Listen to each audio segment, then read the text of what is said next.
where I was at the job, I come into the job 2 hours early as well because I realized that they have no Gia. There's no way they got that shit together, on 420. I bet money that the general manager was baked out of his mind, and so was his partner who now works there.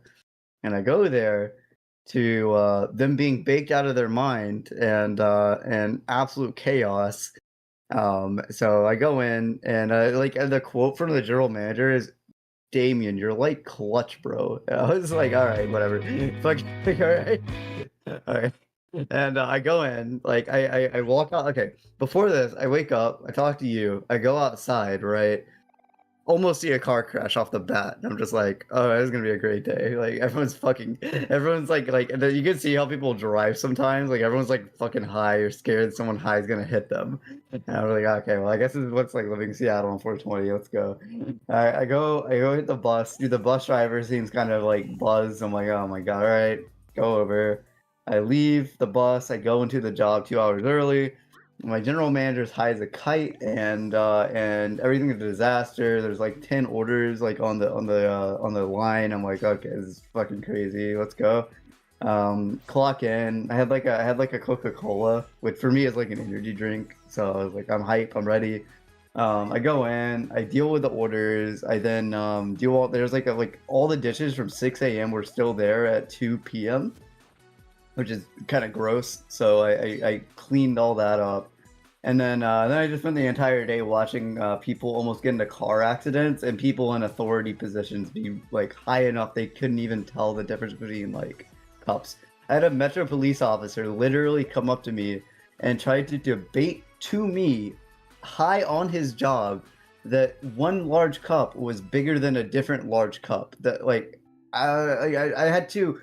I stopped talking. I became nonverbal at a point because there was no words I could say. And I remember like I just took both the cups and put them next to each other and pointed at them. And it took him like a full minute to even register what the fuck I was doing. And he looked at him and he's like, he started like saying, justifying why he thought one of them was bigger because it was upside down in the cup holder.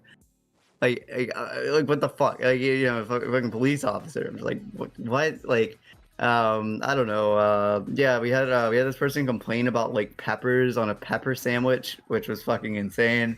I tried talking to like the higher up corp or something, like the franchise owner about how like we did them dirty by putting peppers on their pepper sandwich, which I don't, you know what I mean? I don't know. Like, I did have plans originally to hang out with my assistant manager Casey. She's super cool. Go to a dispensary, maybe get some edibles and chill out after work. But we were so tired after it that she was literally like, "Yeah, I'm just gonna take some painkillers and black out. I'll see you tomorrow." And I was like, "All right, well, I'm gonna get some alcohol and go." I'm like an alkie, so like I'm not on the like weird psychoactive like hallucination level like drug shit right now.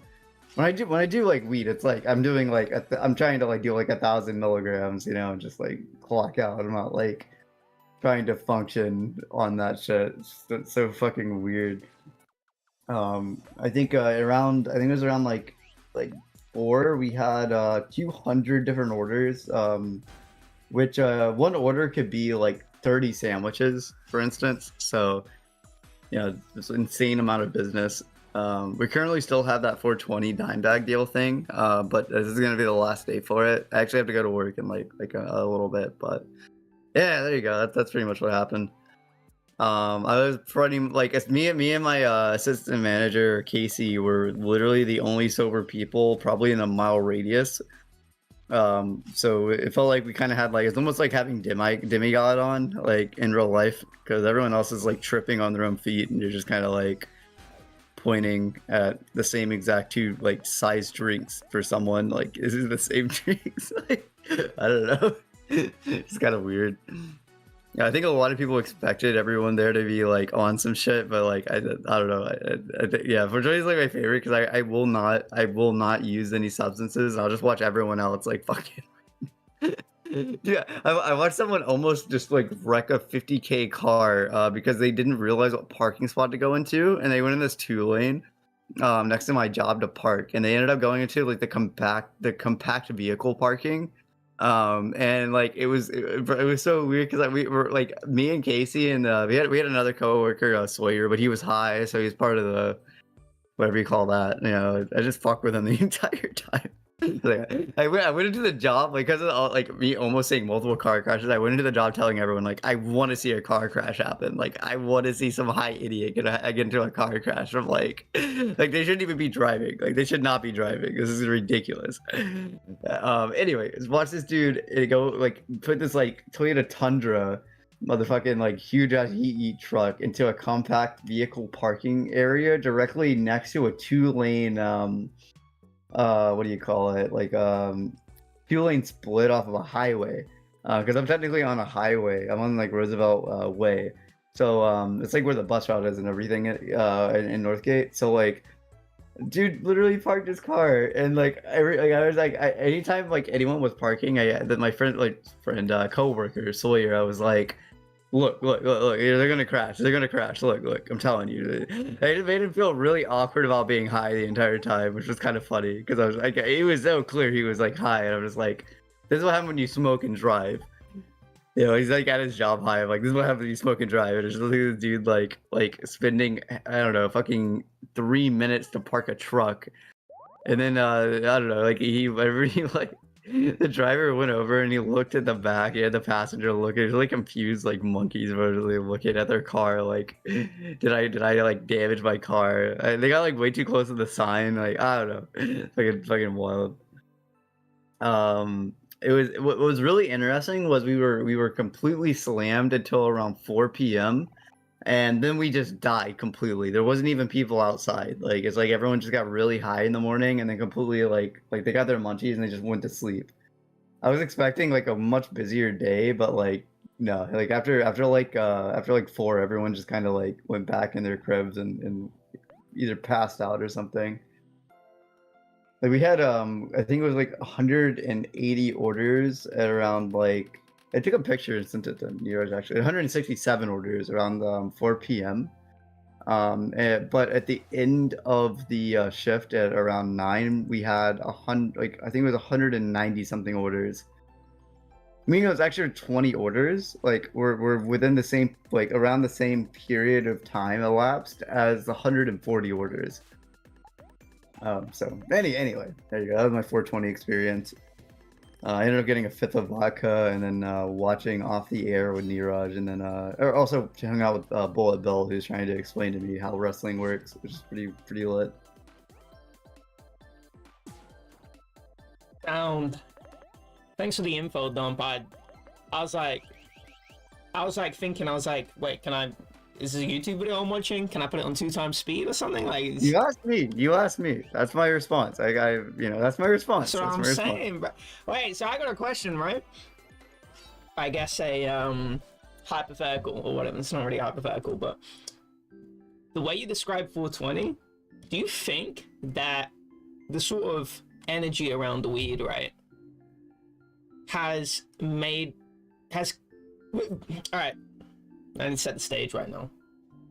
Weed, when, let's say early noise or whatever, like when we were growing up, it's like weed is sort of demonized by authority, but in terms of the impacts on the body, it's just nowhere close to, you know, dog shit alcohol or whatever the fuck other substances people use, right? Classics. So, well, I think now here's my I'm putting out my hypothesis right now. So a lot of people feel the need to defend the weed, right? They defend weed. It's like, no, it's not that bad, you know, and it would be a way better substitute over alcohol, right? But I feel like people have gotten delusional, because when you're talking about figures of authority, people at their job just doing weed, you almost witnessed 6 car crash. No, how are people not going, whoa, aren't we going too far? Well, the safety mechanics aren't there. Like with okay, so alcohol has been like pushed as a like, you know, there's been a point where it's been like criminalized, decriminalized, a bunch of state safety standards over periods of what 100, 200 years. Well, with marijuana, it's like it was hella illegal until just a few, like 10 years ago, right? So there is driving under the influence, like DWIs, but like there isn't like I'm sorry, you have edibles, like you have no like you could just be on a bus and someone's like rips up a joint, like for all you know, and like you can get contact high from that. Compared to where you have like I don't know, a container which you You, drink out of, and that's your container that you drink out of, right? So you're not like there isn't cross contamination, and at the same time, like it's very clear if you're drinking because of the standards that were put onto it for the last 100 years. Like if someone's slosh, you can kind of tell. They might like I don't know, be a little dizzy looking. You know what I mean? There's like ways of telling. But with weed, there is similar things, but those aren't standardized in law really. It's just bunched together with DWI, so it's much easier to get away with if you're high like than being like drunk or something, right? Like for sure. well, I'm not talking But about the consequentially. That's obviously going to tie into society as a whole. But I'm just talking about in general. People don't even feel. Well, hold on. Isn't this just turning into a safety hazard now that we're all just blazing it up on 420, even though hey, this can yeah, get people safer, out and shit bro. like that. Like, where is Yeah, the? fucking And I fucking feel like ridiculous. is that some sort of what do you call it? Is that some sort of defense where it's like people feel the need, the tribalism? So let's say there's both sides, right? There's two sides, sorry. And when somebody attacks your side, you feel the need to defend that shit. And sometimes, right, people will defend their side to the death in the spite of substantial good critiques levied at their side. They just will never let go over It's the being control loyal. societies, yeah. It's the control societies, bro. I swear to God, like it's like, oh, I want to like it's really hard to, especially like I hate saying the dude weed LMAO person, but like there is 100% some sort of like fuck you type shit when it comes to you critiquing marijuana like in any way for a I lot of know. people. I So know. like yeah, I mean I am absolutely for like I will get ripped. I'm probably gonna go to a dispensary tonight actually, and like I like 421's like my day of but I'm like I'm going into my home and I'm taking like a bunch of edibles and I'm watching a movie. I'm not like I'm just gonna be Driving ripped around the whole day. working. Yeah. Yeah, like what the fuck, like, it's called control. Like, like and like once you like for let's say I wanted to just be ripped all day, I still have my responsibilities. I'm not thinking about both of these at the same time. So when you have somebody go like you weren't doing your job correctly and you're high out of your mind, like oh you're high, it's like like well it becomes like a rationalization thing. At least I'm not on fentanyl, haha. Like you know what I mean? It's like all right, yeah, I but like know. At least you're I'm not high. drinking. It's just like, what? Yeah, it's like Are what you the gonna? fuck are you like? It's like you're not even answering my critique. It's like you're Yeah, fighting your it's own a rational. ghost. You're like selling like rationalization of why you are high in the first No, place it's because not you a didn't like rationalization. think This is what about. I think it is, right? I think they're fighting their own ghosts, right? Because when Yeah, somebody attacks you implicitly, right? When somebody attacks you for weed, right? Where did that come from? It came from a place of, from people that were hypocritical, I almost killed smokers, me and my drinkers. family in a car crash. You're going like 70 blasting Drake. You're like like come on. Not a shot, man, but like, dude. Fucking hell, you're going 70 blasting Drake in a like what is that, like a Honda Civic? uh you almost made like a deadly, like a fatal car accident. I don't know what you're on, honestly, but like you probably shouldn't do that. You just, Yeah, it's for 20, bro. It's for 20. Like, bro, come on. yeah, that So needs to so yeah, be that needs to there's a be standardization with like the way that we view it as legal drugs right now, even though it's legal in the state. So I don't know. that needs to be a cultural clampdown of people. People just, well, I say people. I'd say the culture does not teach discipline. Whoever, or the people at the time, I guess people now still, they did not issue caution. It was sort of cool to do it, and it was the counterculture. And having discipline is good, and I think that should come into a good faith. The Not any of counterculture wants these. to push it, then they need to also have some sort of like discipline, right? Like so, Right. I understand. Yeah, I understand, right? It needs Like I to get come. that, but It needs to come from a there's no place. discipline. Yeah, but it needs to come from a place that isn't. Oh, that's the other side. Those are the people that were Yeah, it's trying to the get weed banned, authority, even though like they you were know, yeah. smoking, drinking. You know, those are the hypocrites, right? No, it needs to come from a place where it's like, no, I understand. Like, I don't give a fuck that you're doing weed. Just you need to do it Yeah, I in probably your own shouldn't place. do like the amount of marijuana that I currently am at the period of time I exist here. You know what I mean? Like, just really simple shit. Like, okay, I'm pro marijuana, but at the same time, I know when to do it and when not to do it, regardless of what date it is. I probably should not like have 5 blunts before my job interview because I will look stupid.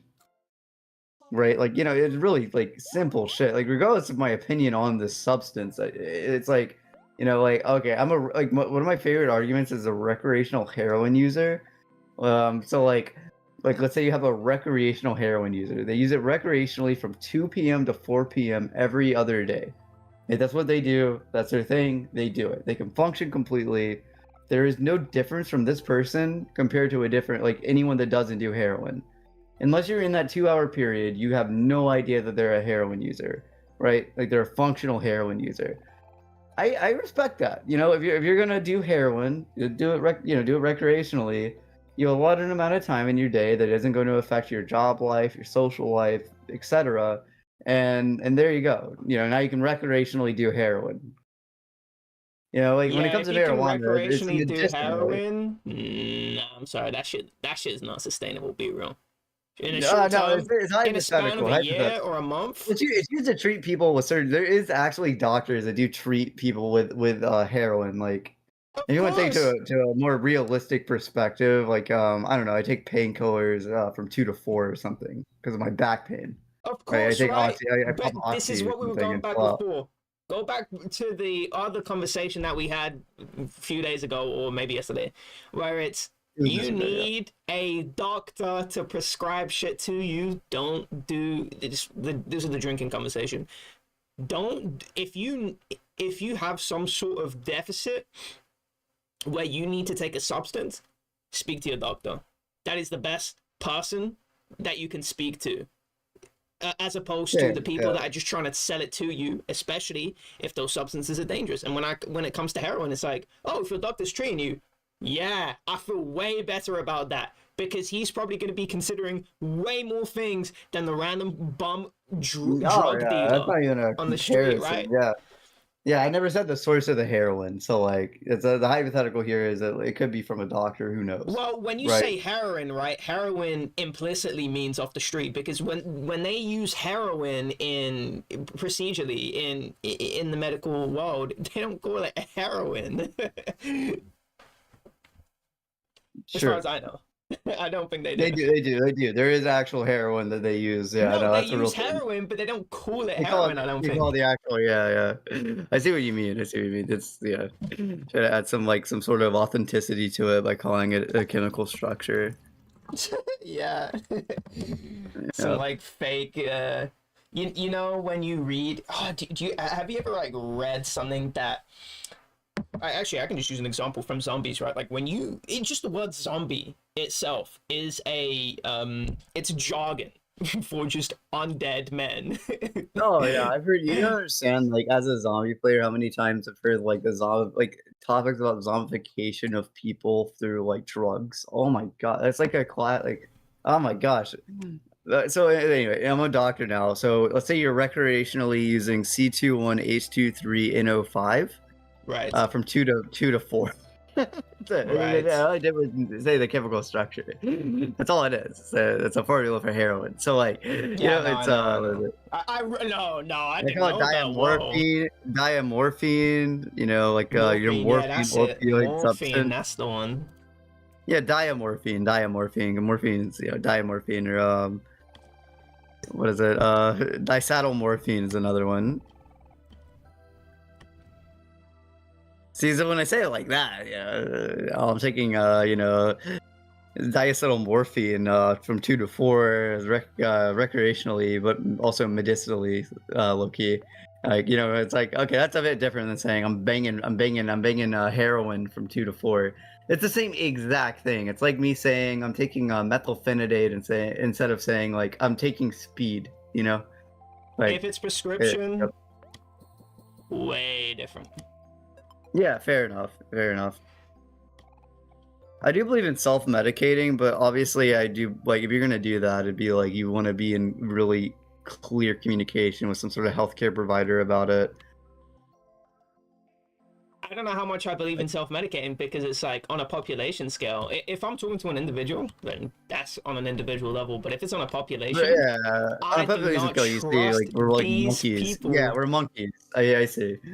Yeah, Yeah, I that's fair. mean, We're when I think monkeys of at like the end of the day. the new trend, the new 2020s trend, in the Mm. decade is self-diagnosing as autistic, ADHD, and it's just like, Oh, okay. absolutely, yeah, literally, yeah. No, we're monkeys, or like I mean, maybe I'm a bit like mean there, but like we're pretty much fucking monkeys, dude. So like they're not like most people are gonna go off of the trends in their like environment to self-prescribe themselves the thing in it, right? Like it's more of a justification to use a substance than it is something that's actually helping them.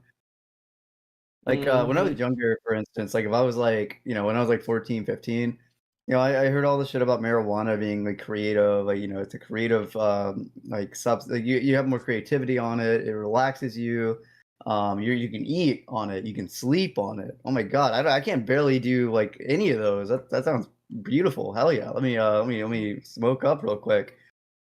Did not bring up anything else, like, that I did not hear any, like, "Oh, you're gonna stare at a refrigerator and forget where you are," or some shit, you know what I mean? Like, you're gonna wake up, and when you stop taking the substance, you're gonna have worse problems sleeping because your body's gonna be naturally aligned to you having to use it to sleep now.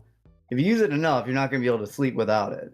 It has a you have a chemical you will get a chemical dependency from the substance if you use it for things like sleeping or necessities like eating and sleeping.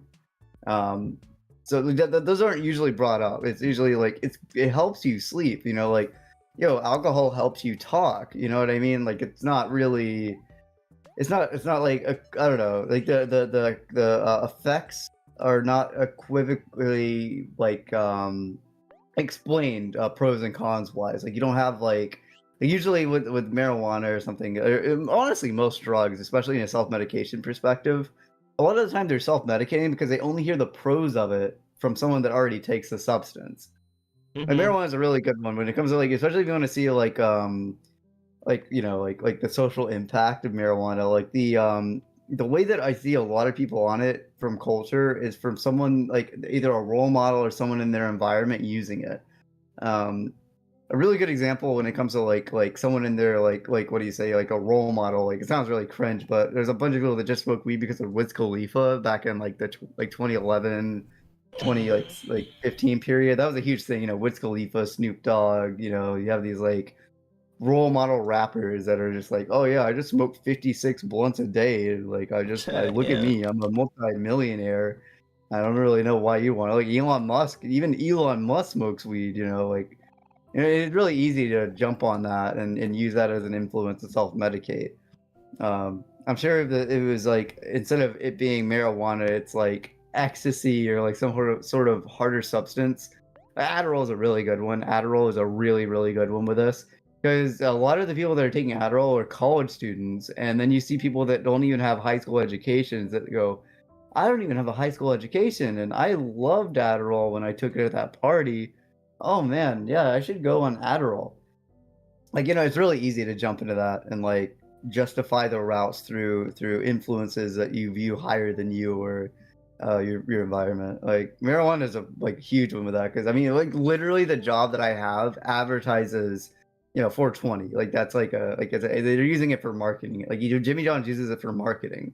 They have a 3-day period we're doing deals called the dime bag deal. Like they cannot get more like out there than that, in my opinion. It's not much putting like a fucking blunt in the actual fucking bag. Like there isn't really anymore. Mm-hmm. I don't know. Yeah. So I don't know. I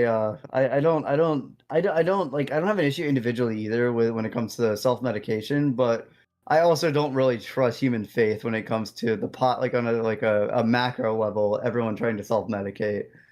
With marijuana, it's like really weird because it can be considered medicate. Like it's considered medication a lot of the time. Like I'm self-medicating instead of I'm using a drug.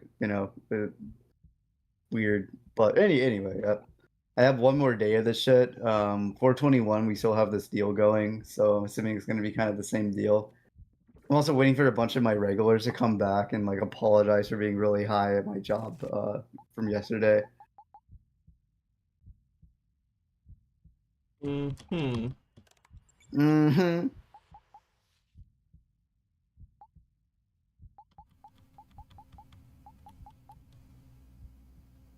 What's your opinion on the critique of what do you say, like opioids compared to like I guess if you're gonna go on the weed like tangent, what's your opinion on like opioids being like shit on compared to marijuana with the healthcare industry to like make kind of like fear mongering over doctors prescribing you things? Wait, so we need to lay out the groundwork. What exactly is being demonized by who? Oh, so like when you okay, do you understand the idea of alternative medicines? Like it's a I Are you guess talking about keeping like it on topic. Ayurveda and Anything from like electromagnetic therapy to using like I don't know, marijuana my for cancer. chakras? Yeah, literally aligning chakras with the magnets, like grounding. Yeah, Like and yeah, using that to yeah, yeah. critique actual healthcare systems like functions for prescribing medication like opiates to people that might need them. Wait, what? I think it has a huge impact. Like what do you say? The Wait, repeat. mystification of alternative medicines compared to the structured formula we have for diagnosing people and giving them medicine. Like the Mm-hmm. cultural significance the alternative medicine thing has. Do you see that as significant? Like I currently where I live, I see a lot of people go to alternative medicine because of the fear that they'll be misdiagnosed or misprescribed something for by the healthcare industry. Have they tried Like to even go through the healthcare system? very good question. Very good question. Not sure. It just exists. It would depend on the person. Yeah, that's a big one, man. Yeah. Yeah, I think alternate medicine, super cringe. I'm not about that life. I'll be real with you. This is ridiculous. I get so it's like, yo, your kid has I mean, It's the I'm a bit biased mysticism. here, but yeah, mysticism is like, their chakras are aligning type shit. Like I put the magnets and I make this weird like tone, like ringing noise every few minutes. Like it's working. And then like the campaign with it as well is don't trust your doctor. Your doctor's gonna put you on bad things. This is the natural way of dealing with things. Ironically as it is, it really, like, it seems to bait, people that are holistic. They don't wanna, like, like, naturalistic, like, they don't want, like, Hippie weird types. substances in their body. Yeah, very hippie types. Yeah, hippie types, Yeah. right? So, I just I don't know, do you what is it like in the UK with that shit? Because over here, it's pretty even in Georgia, it's pretty wildly, That's gonna be an accepted age as a demographic thing. My mom's always been about that holistic shit. with my Um, generation, I still see it though, like, that's still a thing. um, hmm. I've always been super. It's actually weird how many because I've changed beliefs, but I still really, I never. Yeah, I guess it's like my distaste for religion. I never try. Like you gotta have a system, and I respect the current institutions when it comes to science. I really respect that. I like the scientific method in order to deduce Yeah. what's going to be the best on a Yeah, scientific population method scale. exists for a reason. Yeah. Right, randomized controlled trials, all these mechanisms that we have to determine without bias on a macro scale how to solve different um, problems in the population. Obviously, it's not Yeah, perfect. systemic issues to like yeah, population control. I understand. Yeah. And I like how there's a mechanism there, right? And it's a mechanism that's been tried and tested and molded and battered like a meteor going through space, battered over billions of years.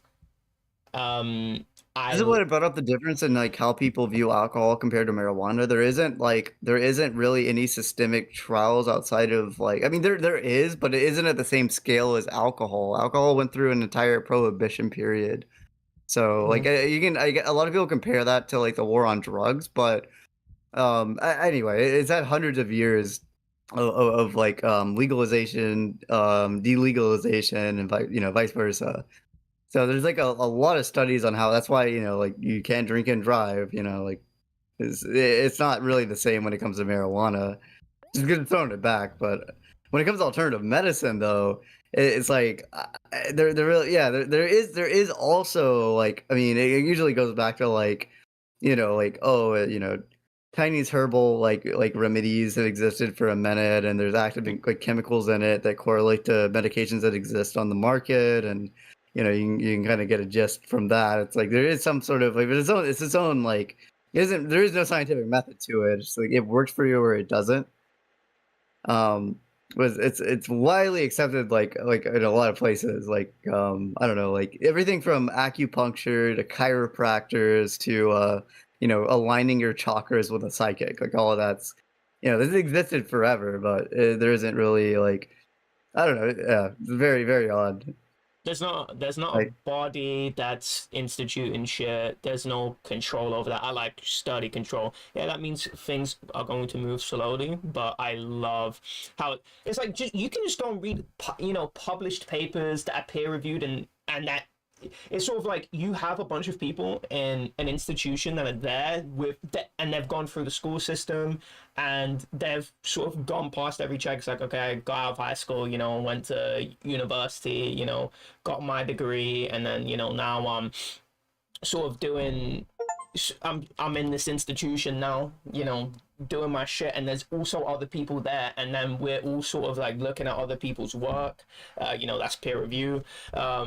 And yeah you have a bunch of these great minds that are there doing shit in a controlled manner, and that's always going to be better than these little practices that are very individualized in terms of that there's no body that's dictating what you do. It's sort of really heebie-jeebie random bullshit, at least with a lot of this. I know Ayurveda has you can actually get degrees for it in India, which is hilarious because I'm pretty sure a guy got taken to the Supreme Court because he was wait claiming what is Aura Vader I don't even know what that is that's please fill some me in on ancient what Edian. And so there's a controversy right now going with this guy called Dr. K. He's really cool, very articulate, and he promotes our at least, and I say promotes in the lightest way possible because he doesn't actually promote it. He promotes aspects of it that he thinks are positive, that he thinks you can't find in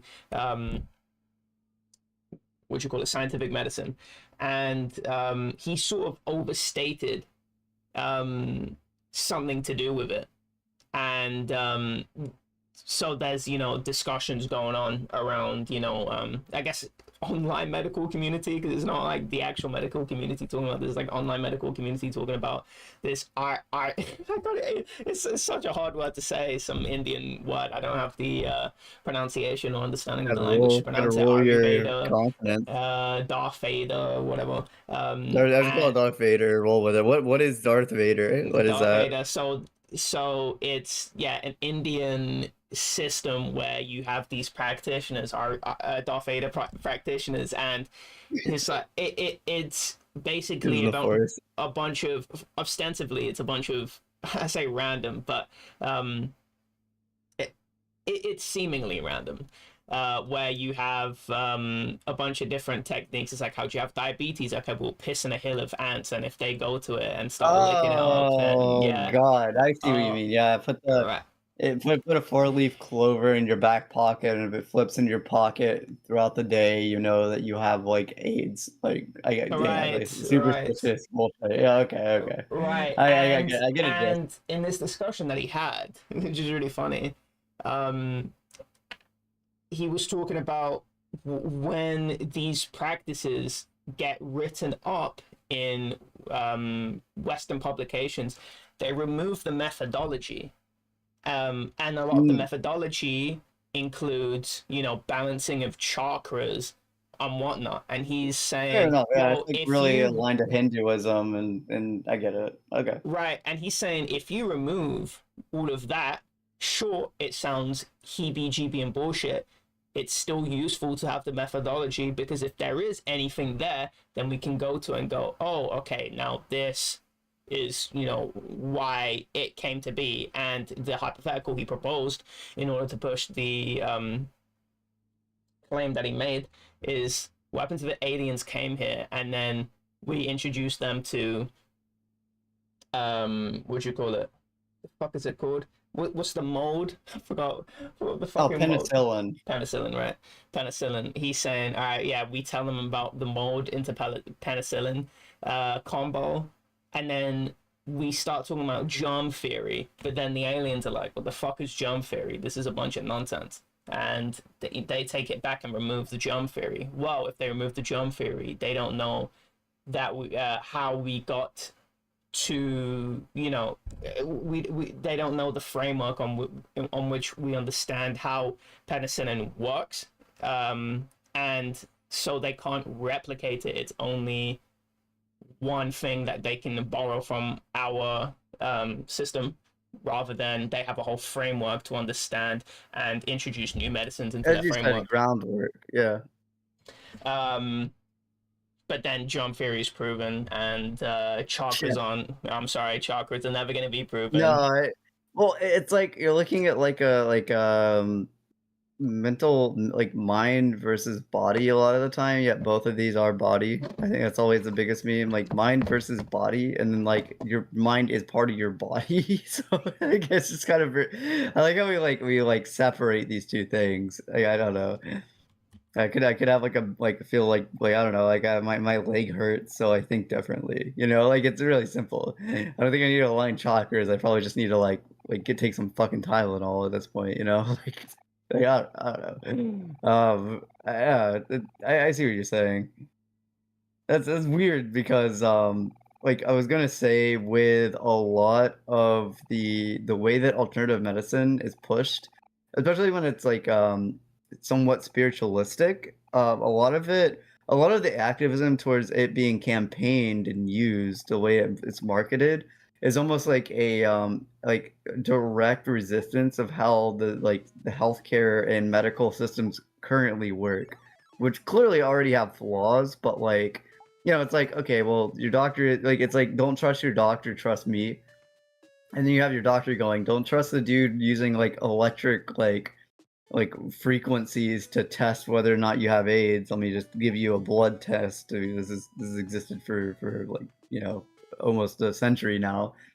Right. So like, yeah, I don't know. Yeah, it's just very odd. It's like they're kind of shooting themselves in the foot by like justifying their own existence by shitting on their own community. I don't know. It's like it doesn't really make much sense if you think about it because maybe like okay, maybe you want to do your Darth Vader thing, but also you need a drug from the healthcare industry in some way, like the mainstream healthcare industry. So like, you shouldn't have to choose one over the other. It doesn't make much sense. And like alternative medicine, a lot of the time goes more into the spiritualistic and mental state of the person than it does the actual healing, the physical healing process your body needs to take, which in turn is going to help both you, like not spiritually but mentally if it works, right? Hopefully, you know the idea is that you know if you have like the flu and you're feeling really down at the same time, maybe you might feel a little bit better if you are down and don't have the flu, right? Like in some way or form, it's like there's a spider web effect with it. So like when it comes to alternative medicines, it's just like I don't know. The marketing of it kind of killed it, and then on top of it, like none of it's really proven through scientific method in any way. It's just through the like history. Like there, at least what doctor you brought up is I was just trying to say. Like I understand the argument the doctor is saying. Like oh, you need to have the groundwork. It's through chakra systems that the Darth Vader thing exists. I'm not saying the actual name of it because it's yeah, they're pretty much like the force just works, and there you go. Like, but you have to have some sort of groundwork for it to exist in the first place, regardless of its proofulness or not. Correct. So, I don't know. Bringing it back to things like drugs, like unregulated drug use or self-medicated drug use. Um, a lot of the time, like when it comes to alternative medicine, it's like, how do you feel after doing this? It's like taking a therapy class where you're like, how do you feel after talking to me or doing this thing? It's like, it's not really like, did it work or not? There isn't like that third party peer review system going on. It's all on the subject that's being tested on and their review of it personally. Or better yet, the person like doing like the chakra healing saying it worked for you or not for marketing purposes or whatnot. I don't know. Very interesting. I don't know if you ever did this, but back when I was a prank call troll in my younger years, I used to prank call psychics and just lie to them and try to see what predictions I get. Like I say, I had this like aunt that passed away, but like, I don't like the aunt doesn't even exist. I just try to see how far they go before they either realize that I'm lying or just can't keep going. I like what I mean, like just really simple shit. You get really fun conversations out of it, like because you can just make up like, oh yeah, my aunt she died from lupus or some shit. Like my aunt just died from lupus, and like I feel like she's still just say some dumb shit like the energy around like me. I still feel her in my presence. And all you have to do is call a psychic and say that, and they'll go on a fucking like 30-minute rant about how your aunt's like your guardian angel or whatever the fuck, and they just like spill out their shit to you. In fact, the aunt never existed, right? It's just fictitious, not even real. Yet you get this person who is having a legitimate career that makes money, spend 30 minutes just lying to your face about it for their own purpose and gain. Like, I don't know. It's really interesting. I don't know. If you get bored, just start calling psychics. So go online. You can find like psychic numbers. They'll do free consultations and shit. Same with ghost hunters. It's like kind of interesting. Alternative medicine is kind of the same deal. Like just say you have like a back pain, and then just like run through it, like just let them do their thing, and you get you really nice. It's nice analysis of it if you do it enough.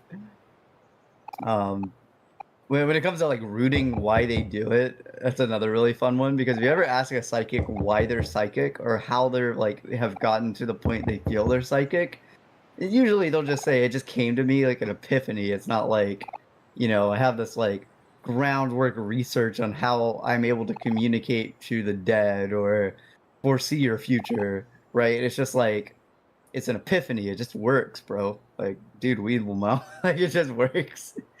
Compared to I don't know, yeah. Understand it. I don't see that going anywhere though. I don't really see like alternative medicine going. If anything, it's becoming more and more popular as the like the I don't know, like healthcare system just kind of sucks. Anyway.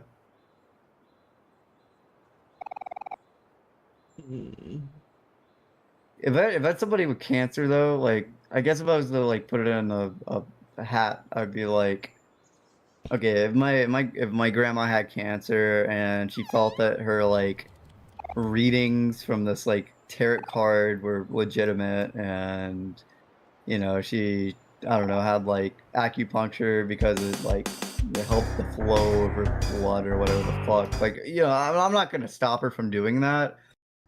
um I understand it on the other end. Well, but like I'm not viewing it as like I'm not viewing it as it's like helping her physically. It's more of a like she feels she's being helped in some way, like that's like somehow like helping her deal with her ailment of cancer, right? Like I get that, but like I don't know. Is it terminal? Outside of that, oh wait, what? Oh, I don't know. It could be terminal. Who knows? Yeah, could be. She's old. You know, hypothetically, let's just pretend it's terminal. I mean, that's fair. Like, regardless Uh, of it's terminal or not, I'm not gonna like, you know, like it becomes a point where it's like if it's helping, it's helping, regardless if there's any groundwork for it. So like I understand like on a person to person level, but on a macro level, it's clearly a business like kind of hones on people that are ill in some way. I'm not gonna put names out, but like I know multiple people that have had like serious conditions that needed like addressment from I don't know like Stanford Health, like like UW, for instance, we have the UW Medical Center. They need serious like testing, like you know, for stuff like and instead of getting that, what ends up happening is their friend or their family friends like, oh, try this like you know chakra doctor or some shit, and next thing you know, they're like, you know, not they're just gonna like kind of misdirecting them off of a completely curable thing. What's your opinion on sepsis in 2024? That's a really good one. Sepsis. You know what sepsis is? Completely curable by antibiotics. It's just like bacteria infection of blood, to put it lightly. Like that's a completely curable thing. It's been curable for like literally curable thing that happens where you just have like a bacterial infection of your blood system. Um yeah, literally all you do, you just take like amoxicillin and do that enough with maybe some painkillers because you know you have a blood infection. Bada booey. In most cases, like general most cases, like let's say you got a cut, the cut you know becomes infected. It's like a whole like pipeline for it as well. Um, it's almost like the fluoride deal with like I don't know mistrust in the scientific method or something, right? Yeah, it's in like the same market. I just don't. I don't know. What's your opinion on sepsis? Do you if you saw someone with sepsis like doing chakra healings for it, would you be like, oh, you do you, bro, or like, oh, here's some amoxicillin. I don't even. Here you go. Like, just take the amoxicillin. here's a rifle. Take it to your head. That's what I'll do if I was in America. Cause what the fuck you doing? Nah.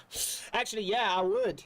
We need to remove your IQ from the fucking You pool. need to improve your IQ. Well, I mean, they couldn't like they have sepsis, man. They aren't thinking correctly to begin with, right? So like, I can't really blame the person with sepsis using alternative medicine or something.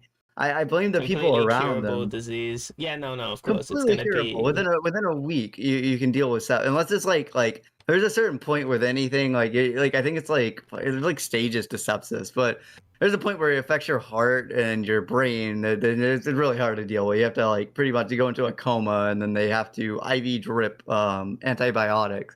It's still technically survivable, but like you know at that level, you've had it for like weeks. You know, you know, like for some people, a few days, depending on how like you cook, like how bad it becomes, at what rate it's like occurring. If you have like a huge flesh wound, like you have like a huge like you know you like just like cut like multiple arteries from like a really like a rusty blade or something, then you know it might spread in like 4 days to your heart and your brain.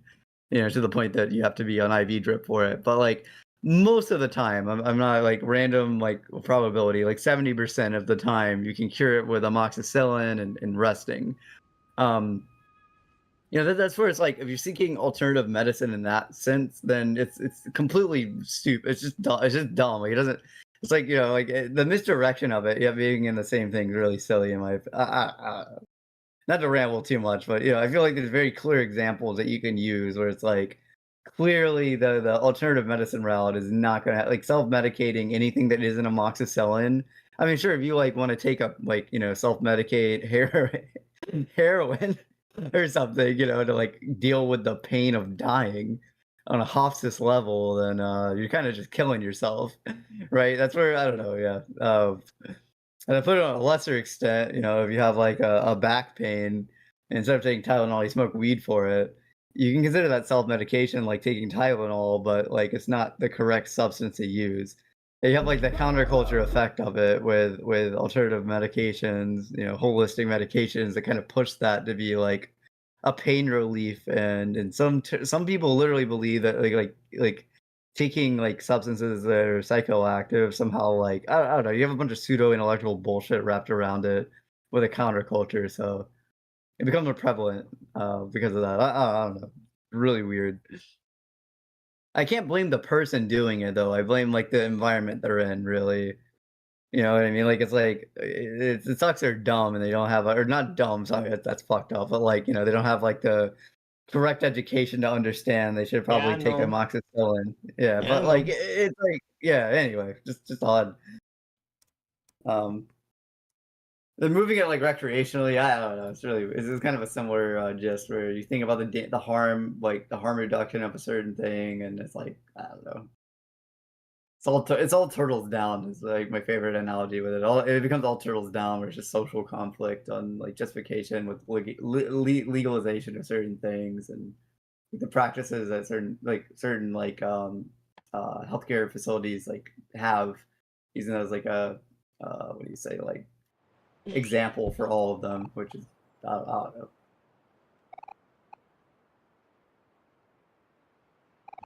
Have you ever been like prescribed anything, or you just like straight up like out the ground drink water? What'd you say? Have you ever been prescribed anything? Not Tylenol, but like a medication you're supposed to take every day to help you function. No. Like cool, yeah. I've always Go ahead. been Omega sober. Yeah, I do think it's good. I like being Omega normal. I like that. It's nice. Keep it up. Well, you asked that. And you should add something more. It's like, is that What's you your never? opinion on people being prescribed medications at early ages without knowing what they do? Would you give trust? This is where a lot of the Yeah, that's where the mistrust with carer comes in. healthcare.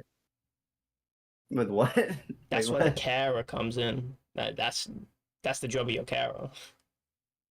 Yeah, right. Your care. Yeah. Okay. Yeah. A lot Guardian, of whatever you want to call them. dispositions. Yeah, guardian, carer. I get it. So like, yeah, that's fair. That's a really yeah, pretty much. A lot of the misconceptions from what I've like seen with people that don't trust healthcare facilities is the misdiagnoses at early ages, like that statistic being used as like a argument to justify like not trusting the healthcare facilities. In America, I know What like the? Is that a in the personal UK. story? No, well, technically yes, but not like on my end. I think like my father was really anti-healthcare, fluoride in the water tier level, wasn't really cool with the government. A lot of No, things I'm kind of, saying, is it personal to them that they got misdiagnosed, or do they just think that it happens and so it might happen to them? it's definitely a secondary, like, it's both. So like, if like, you could have somebody that get misdiagnosed and they use that as a latch-on effect to give mistrust to the healthcare industry, to the peers around them. So when the person being taken care of isn't taken care of correctly, and they become a caretaker, they're gonna have their biased opinion on how to take care of someone. Like if I let's say I had a really bad upbringing, and I was like I don't know, I was just diagnosed with a bunch of shit, got put into like this like school to psychology pipeline or counseling pipeline with medication involved through the healthcare industry, and they misdiagnosed me a bunch. Actually, a real life example of this would be the ADHD craze in the early 2000s. That was a really big thing. It was in like our generation specifically. I was going to say this earlier, but like our generation specifically dealt with the ADHD wave, where it was a diagnosable thing, and then the response to this was you diagnose kids with stimulants, um, similar to those used for narcolepsy. Though a lot of the people now in their 20s that were diagnosed this around like 8 to 10, me included, they might have like autism or Asperger's or something. It might have been autism the entire time. Which stimulants are used to treat autism occasionally, but it's not the go-to end-all be-all medication for it. Usually, this would be coupled in some sort of program where you get counseling and some sort of like feedback group, support group for it. Try to make a some sort of like livable, manageable life through that. But at the root of it, you're still diagnosing a kid with something that was just like One thing that's really interesting is that like ADHD, like there was a huge like debate about like ADHD versus ADD, like attention deficit disorder over like Hyper, what do you hyper. say? Oh, what? No, the H. Said Oh, ADD versus hyperactive. ADHD. Yeah, Yeah, hyperactive. Yeah. hyperactive. Yeah, it's just hyperactive. So instead of like to put it in layman's terms, somebody staring at a wall forgetting what they're doing would be attention deficit disorder. Now, someone staring at a wall and like picking their fingernails while also tapping their foot and nodding their head for no reason whatsoever, that would be diagnosed as ADHD, right? No, I'm not even like that's actually like what it is. And in applied behavioral analysis, 3 seconds can be considered a behavior. That's what like most therapists and psychologists go off of, specifically with like things like autism and whatnot. Uh, so there was a differentiation from ADD and ADHD, just from the hyperactivity of the person or the client, patient, whatever you want to call it. Wait, hold your Case thought. I study. really need a piss. No, go piss a tank engine. Have fun.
I'm back.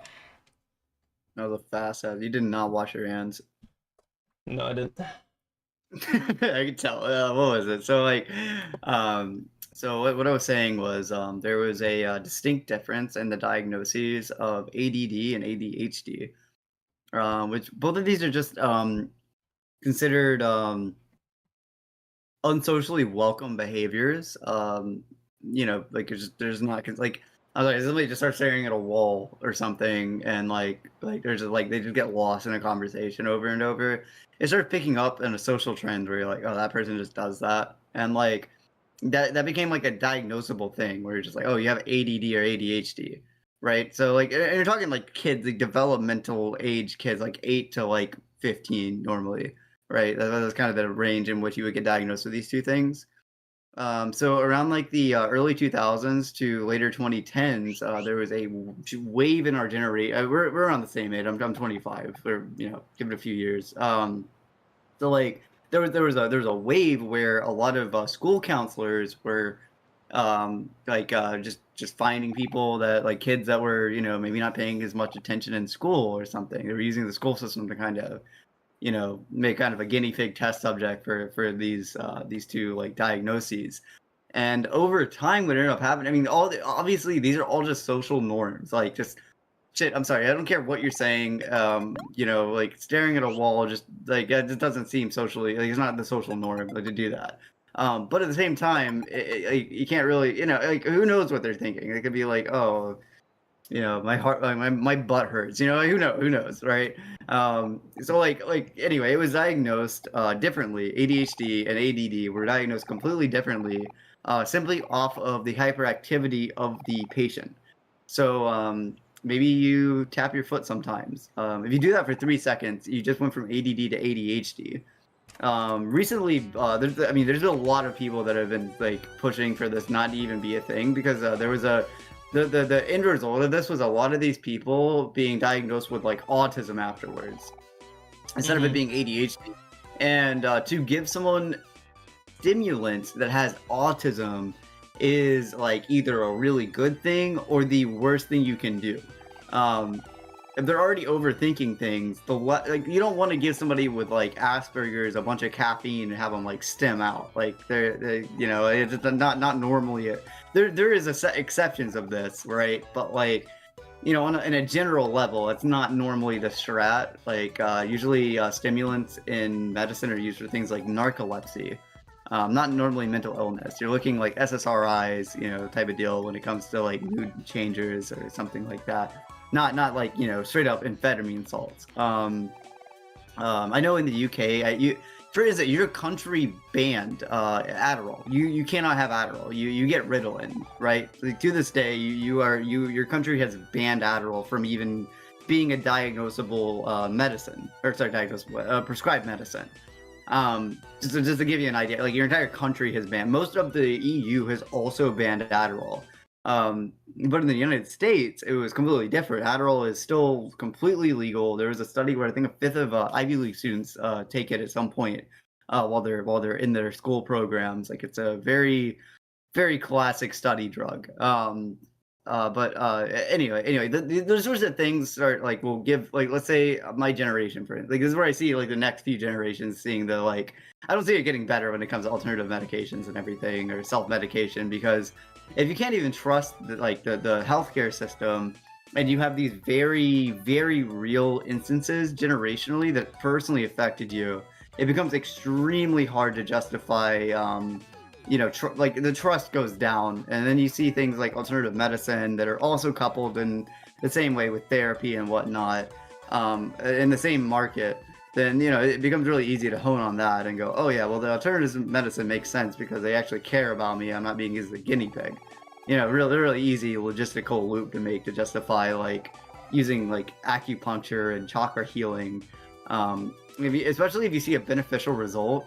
I don't know, like I popped your back, I'm a chiropractor, and just talked about your day, and you like that, and that made you feel good for a little bit.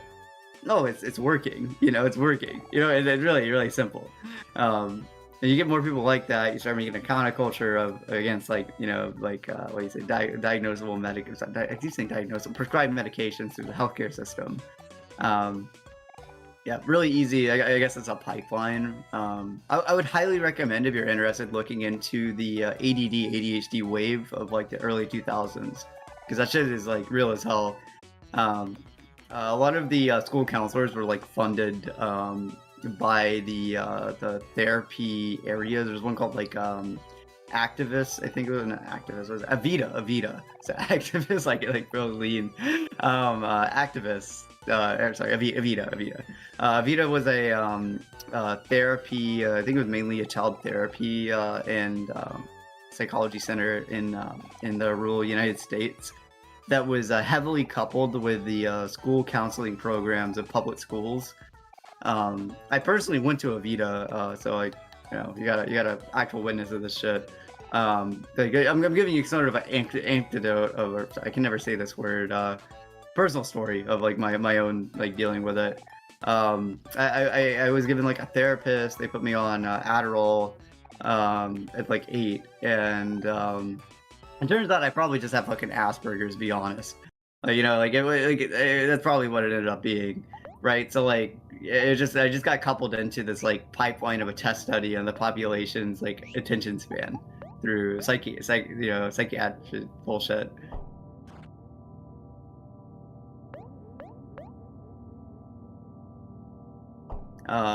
Nowadays though, now we're looking in 2020, like ADD is not, like, because of like the over prescriptions of it's similar to almost like painkillers, where people just got over prescribed painkillers. Because of those sorts of events happening, it becomes extremely easy. Let's say I had some bias from this and I had a kid. It's really easy for me to raise them on the idea to not trust doctors. So there's your mistrust in the healthcare system. So you start getting into like I don't know, it's like a kind of a weird pipeline. for instance, my father, so this isn't just like my generation. My father was prescribed Ritalin in Germany. He was in Germany during the Cold War, in a military boarding school. Weirdly enough, he was diagnosed with ADD, which isn't really considered like it's being like considered maybe a thing, but not really, but maybe by most practitioners at this point. And the way that they was treated are not considered like justifiable currently. Basically, if you diagnose somebody with ADD, you would give them Ritalin, which is it's literally the methyl compound of methamphetamines, but in a pill form with some fillers. So he was given Ritalin at like age, I think it was like 10 or something. At this point, they had very little testing on the substance. Yet they prescribed this to my father, who had a open heart surgery at 6. So he already had heart issues, and they prescribed Ritalin to him, which is one of the compounds in methamphetamine salts. If you know what those like meth, meth. Yeah, so he was on that in the 70s. And so it's not like gone any like just recently, like the last like 10 years, there's been some sort of critique on that. So yeah, anyway, it was really easy for him to convince me at an early age to not trust doctors, as he was misdiagnosed with ADD. He had PTSD from his family. Like, I actually spent a lot of time talking to him, and I'm not a like mental practitioner or a psychologist, but I would say that he 100% had like PTSD from his family. And when he was zoning out at walls, he was probably thinking about, what am I going to go home to? Not like, I'm just like zoning out, yeah, there's some like coherent thought going on in it. So like, I don't know, like if I was like, for instance, if I was to believe like all the thing my father said, I would be drinking well water in the middle of bumfuck nowhere, Georgia, and not brushing my teeth because the fluoride is evil. Yeah. Yeah, you know what I mean? Like, and it's a really easy pipeline to go through. This is a personal experience as well. Like, obviously I trust doctors. Like, I'm literally trying to get into might be one myself in the future for all I know. So like, I just like, let's say I didn't have the influences I had around me at the time, and it was just my father raised. Luckily, my mother had a master's in chemistry, and actually had like a decent understanding of why these things existed comparatively. It wasn't like I dealt with it, so this is how it is sort of deal. So like through that, I was able to kind of like snipe out the inconsistencies and the like. Okay, a really good example was my father didn't believe in fluoride, and he didn't believe in like dentistry or doctors in general because of personal experiences with heart surgery when he was younger. He was told by a doctor. He used to say this. This is what he said. Like, he probably had like PTSD or something. He used to say a lot that, well, he used it as like a justification for like in taking substances as well. Like, he's invincible type deal. He was like, my doctor told me I'm not going to live until 20, and look at me, I'm 40.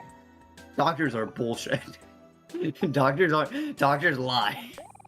They aren't there for your best interest. They're there for money, and then like, I don't know, yeah. So like, yeah, I would have a completely different experience on like how I would view doctors. It was just him raising me. I think a lot. The whole ramble came from like self-medication of things like marijuana without like the amount of study that they have for it to be socially accepted, like alcohol. But anyway, yeah. It's really easy to get pipelined into the alternative medicine self-medication thing. I'm not against self-medicating, but I will say there's a lot of bias on it when it comes to your environment. If no one around you is doing the substance, like, okay, for instance, does your family use any like drug? Do they drink wine occasionally, celebratorily, like your parent? Very rarely. There you go. So that's how it was introduced in your lifetime. Like, that's kind of that's your environment, right? Do your friends use it? Do you have like friends, like IRL friends that partake in the drug consumption or anything like that? Okay, fair enough. Okay, but do you view them differently? Like, are you like, they do their thing, I do my thing? No, I view them as inferiors. Okay. Okay. I mean, that's your own opinion. That's good. At least you No, have I an don't opinion view on it. them. I don't view them as inferiors. I don't. I never really thought about it. I never really intervened. Because I don't have that knowledge over. I don't have the knowledge of any impacts or anything like that, nor am I, which makes me a non-authority on Fair. that. Yeah. So Yeah. That's fair. That's fair. I get that. Yeah, you're not an authority. You don't have enough of and an understanding of how it affects, so there's no yeah, and reason for you to ostensibly everything looks litigate fine. their So behavior. Yeah. Yeah, that's fair. Like, okay, but like, I don't know. I would say like, do you believe because of the way that your parents raised you, you're like cold sober and you trust the healthcare system? Do you think that might be because of how you were raised? Because I think a lot of the time my it's mom like didn't it's trust the usually like healthcare system. She thought I had autism because of really. vaccines. Oh my God. Oh, okay. She's not a At lunatic, by least the you're not way. microchipping. No, that's okay. She's not. She's not a Just having to lunatic. justify She's that someone isn't halfway a there. lunatic. I was And gonna say like the fact you have to justify that they aren't a lunatic is like kind of like a red flag for most people, but I'll take your word mm, for it. no, she absolutely isn't a lunatic. I think in That's America, good. Yeah. I think now 2020s, it's if you have these, it's the constellation of beliefs where suddenly everyone on the right just happened to pick up this. I say everyone, maybe a third of the population, not half, Have you heard of picked up groupthink? this.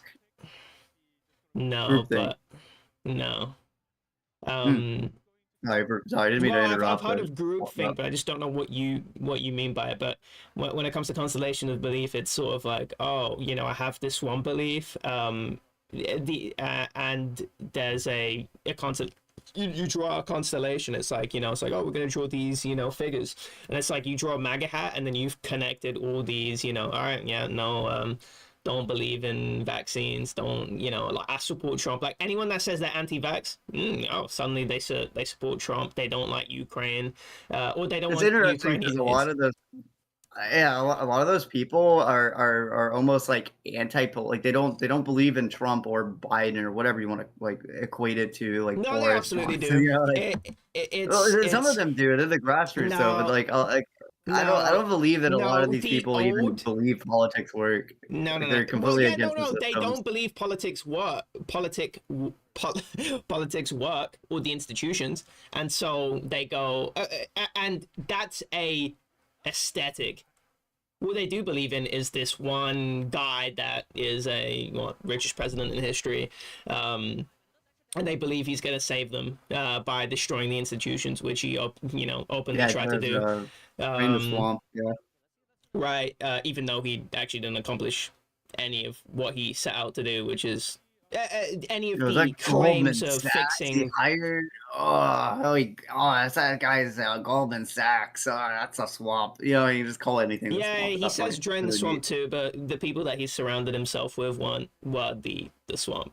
They want Yeah, he didn't drain anything. very, I mean it's just very populism. ironic. It's a Yeah, demagoguery. It's like you're appealing to the lowest common denominator of I don't. It's like I don't ostensibly I look at politics and I don't know. You can't, they can't make it, the voters can't make a connection to how it's helping them, and then this guy is like basically speaking to their subconscious, and he does nothing, but they still follow him like a slave. motivational speaking. It's like motivational speeches instead of like it's Yeah, just that's what using I feel like a motivational lot of speeches for politics campaigns. is. Yeah, It's just aesthetics, rather yeah. than. And I know it like the whole like I guess like politically correct, woke, whatever you want to call it. I don't mean woke in terms of when people say woke, I kind of cringe. But I mean woke in terms of I've like heard the woke people. the hyper cop culture. That's what I'm talking about. The cop culture where it's like everyone's a cop now, like everyone's policing you and shit like that. Yeah, That's politics to fucking fed. me. What are you fucking That fed? Yeah, no. I don't mean no. That's those are the conspiracy guys that saying fucking fed. I'm saying the cop culture is everyone treats themselves as if they're a cop trying to police other people. So when you hear about these like I don't know, Saddam Hussein's Iraq, where he basically had people, the way he set up the laws, he had people reporting their neighbors over the most minor shit, and it's just thinking, what the fuck? Yeah, you know what I mean? Yo, It's I like heard them that is talking in not. that room over there. Ooh, I don't You're know. not They you're they not closed the facilitating a door. healthy you're not facilitating a healthy society, right? And when Fair, I yeah, yeah. and that's what I'm talking about, cops, where when I look at politics, right? Do you notice how a lot of that has now become downstream, where it's like people were saying anything on the internet and shit like that, but now this hyper cop culture is like, now we have people leaking DMs of private Discord servers. He said a slur and now he needs to get his sponsors removed. What You're is that very cop internet culture? built. I must say you are very like listening to you are very internet built. Like which is cool. That's fine. Nothing wrong that with that that. But is like, that is very yeah, internet right, but it's like the internet should yeah. just be like, I'm doing whatever I'm not saying doing whatever the fuck I Sure, sure. want, Oh, but I want to hear the your opinion on encroachment. that. Yo, Cook. Yo, what's your Yeah. opinion on like what? How should the internet be used? Let's go with Oh, I that. think Let's it roll should with be that, man. removed. I think it should be removed from existence. You're When like does that that shit? Klondike level. Like, do you think it's like bad? Do you think it's like just detrimental, like on a social level? Oh yeah, absolutely. Okay, Oh, that's fair. oh, I do roll absolutely. with that one, officer. I Yeah. mean, No, I see it in real wait. time. So, Like, so I was reading this. Do your you know internet who? license. Sorry, I just read this. I say I read this. I listened to this article. So it was an Atlantic article. I'm pretty sure it was like at that time the most read article. What the fuck was it? It was, but the guys that wrote they basically did a book on basically compiling a bunch of different studies, and they're sort of um that so they explored the studies, and then they sort of set out in regard, so the studies were relating to the causation, not correlation, causation of the mental health epidemic that started from the years 2007 to 2014. And it seems like that was around the time when internet was subsumed into culture, where now everyone has access to it, and it seems like it just has a negative effect, at least when I say the Correlation internet, with the way. smartphones, Blackberries. I just like you said 2007. Like it's the mobile like deployment of internet access was a huge thing for it to become a like social norm. Yeah, of course, Like, because right? everyone has a Because phone, right? But not yeah, everyone has like a yeah, decked out PC, so yeah. no, no, um yeah, but I mean, if you're talking like outside of like just normal life, like if you're yeah, looking no, back at like the like it's usually like they have like an iPhone or something, and you know they're using yeah, the that was iPhone. 2010, right? Yeah, But there seems yeah. to be that there's a massive problem. There's a massive problem when it comes to mental health and the way we relate to each other. But the thing is, the article I read sort of like summarizes different points from the book, and so I haven't read the book. Um, Please link it. yeah, I I was will gonna deep link dive it to you. it. I was gonna discuss this with you. Yeah, You just please do. reminded I'm me. absolutely down for. All I'm right, hold absolutely on. down for that. If you I ever want say to like, I saved it. I saved it. yeah, Hold on. just link that. Um, That's cool. yeah. Internet Book Club, The Anxious Generation. That's what the book is called, by the way. Hold on, I'm gonna get to you. Does it go into the like the structure that like like the structuring of society through the lens of like the template of the internet or something like that would be great. I like Actually, thinking sort that like of socially. So he's talking about internet relationships and how when it comes to the way you interact through the internet is fundamentally different, or the tools that you have to interact with people on the internet are fundamentally different in real life. When somebody says something bad to you in real life, you have to man up and deal with that shit. You can't run yeah, away. You know what I mean? Especially when you're old enough, when you're not at the fucking park with your mom watching on the sidelines. It's like I'm going, and in the UK it's a little bit earlier when you start going out. Like people walk into school 7. Sometimes even earlier, but like 7, 8, you already walk into school. I was because yeah. I lived especially far from my primary school. I actually walked with my mom, but everyone lived close by and everyone walked to the school. And Yeah. so when we Yeah. went to play, when I went to my friend's house to play, we were out and we weren't by our parents. So any conflict that happened, it was mano a mano. There was no sort of parents Audience or nearby. spectacle. Yeah, I see. Even And if it's a authority figure or not. yeah, no authority figure basically. So you can't do any of that cop shit where it's like, he hurt me. It's like you're going to have to assert yourself in these uncomfortable situations, and you have to acclimate to them, which you do Yeah. over time. And hold on, let me scroll to the specific article, specific section of the article where it talks about it. Because I thought the verbiage he uses to describe the different concepts are intuitive and also succinct. I don't want to use 100 words to describe a really simple concept. It's fine. Yeah, that's the Right. the verbiage. It's like the way they describe. It's very odd as like I mean like if you're looking at text and like the whole thing is the internet, so it's very interesting. Like what do you think about the media platform? Like, okay, this will blow your mind. How did you find out that this book and article existed? Well, yeah, obviously the internet. It's so weird. Actually, Huh? You're just like just a little eh, odd. yeah, it's like, yeah, you find out, through the you find out through the systems that it's critiquing that Yeah. right, It's yeah. a bit ironic. It's a bit ironic to say the least, but still like I really valid, don't you think know. so. I don't think it's ironic at all. I think everyone sees irony in everything. It's sort of like the Sure, yeah, you're okay. trying to take down the system, but you're a It's part a of the funny. system. Instead of saying ironic, I'm gonna say it's a funny. Like there you go. It's a I funny. mean, it is I roll with that one. ironic definitionally, but I feel like people use that to be like, isn't that hypocritical? And it's like, It's nah, not not really. hypocritical. It's just a funny. There's a difference. I'll just say if it's hypocritical, I it's know what hypocritical. you But it's mean. just I a just had to funny. say that, Yeah, no, that's fair. That's fair. You're good. Yeah, yeah. I should it's have said like, it's a funny. Yeah. um, Fuck. Cool. Yeah. Is this the entire book or? no, it's not the entire book. It's a summation Okay. of We different hit up points for in the book. Crocs. He, I got the Croatian plug, dude. I got the Croatian plug. The dude has a zlib. Yeah, it's like a zlib private access. right, okay. I don't know what Love. the fuck that is, but Zlib was a book hosting website that got seized by the FBI because they had around what is it like I think like 4 million books. A lot of those being copyrighted textbooks for college education. right, yeah, it's Yeah. interesting. Yeah, there's a Uh, private one now. It's called zlib. It's still but it's private. Yeah, please look right. into zlib too. Like Hmm. I don't know. I feel like you'd be really I, interested in like the copyright control and anyway, right. continue. Yeah.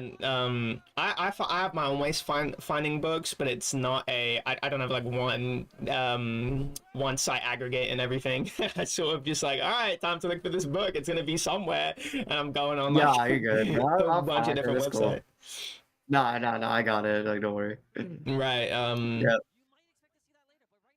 Yeah. So yeah, when it comes to finishing what I was saying with the whole uh,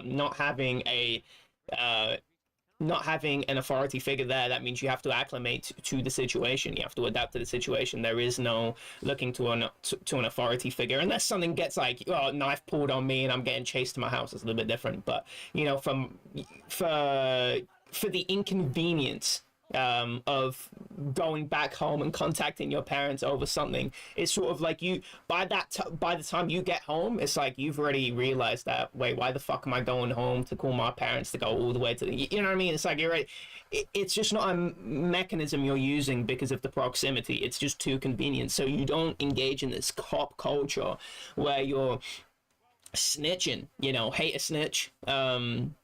think there Snitches end is up in ditches was a classic. Yeah, snitches end up in ditches. I was like, I mean, it was something um like anarcho level with it, but like I was a huge saying, and where my right. environment was like snitches end up in ditches. They get stitches.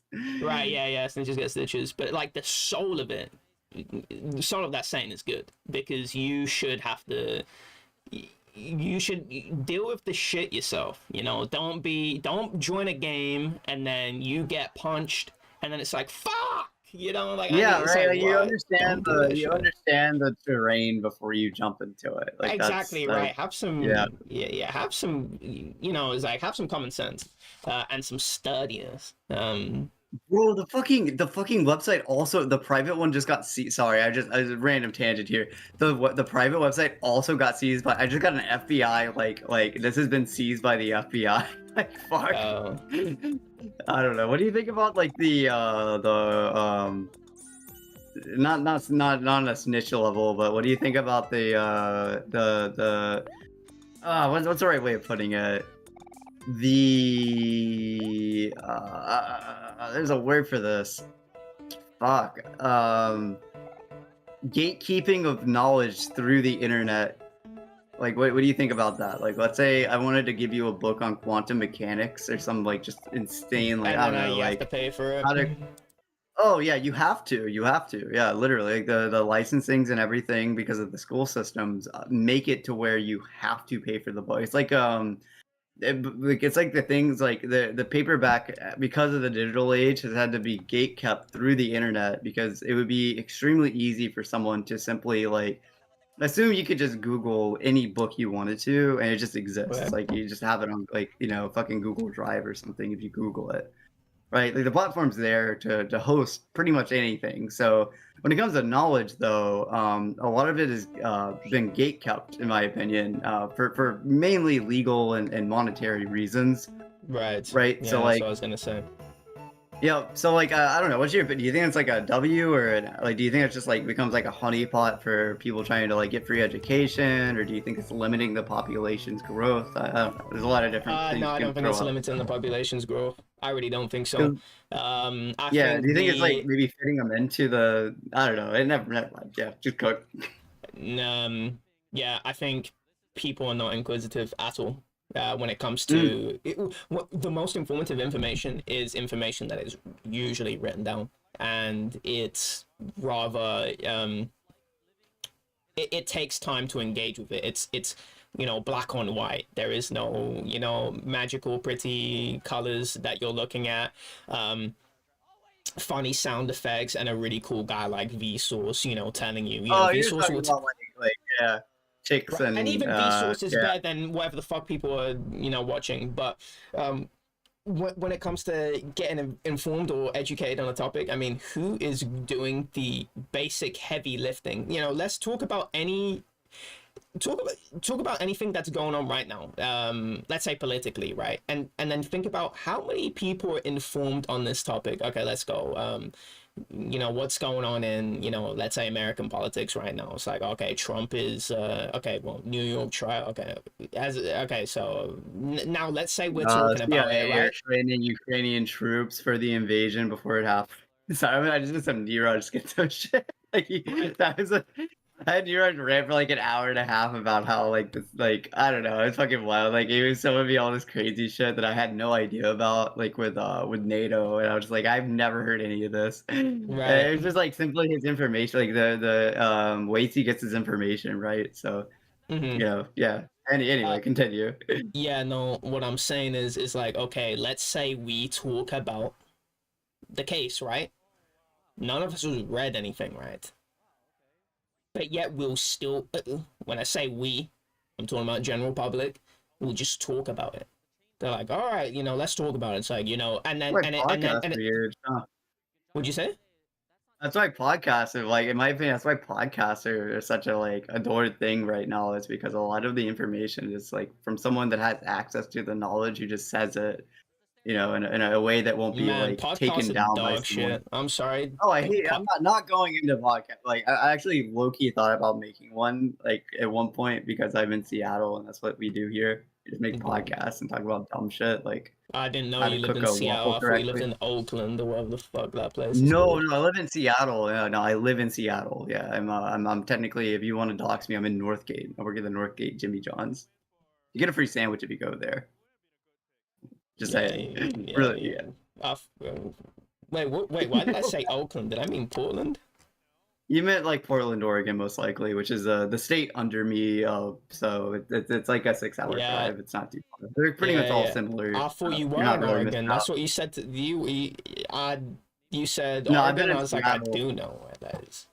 Yeah, Oregon's the state under Washington. I know. Washington's the I yeah, yeah, know. yeah. All honestly, like You're as changing somebody who your doesn't live story, in the Reddit. United States, I'm not changing my story. I've been very clearly in Nah, Seattle you for said like a year and a Portland, half. Oregon. There's no I way, never unless I'm said talking to Portland. somebody. You're talking to I, somebody else. I'm sorry. I've been very nah. clear. I've been very clear. I work at the Jimmy John's in Northgate. That's where I work. That's I live in the Northgate area of Seattle. If you have anyone wants to Right. pull up, like there I am. All right, tangent. All right, chill.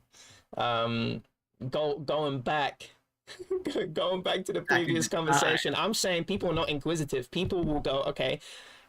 Conversation will come up and it'll be okay. Yeah, what's going on in the news? That will be on somebody's tongue, and then they'll say, all right, Trump trial, right? And then nobody, and I guarantee you, nobody has read anything to do with this. And I don't mean looked at a fucking headline, watched a YouTube video from a pundit that agrees with their philosophy. I'm talking about read the actual. The government in America, like, you can go and read the actual court documents. That shit is public. But why My does favorite's nobody. Kangaroo Court. One second.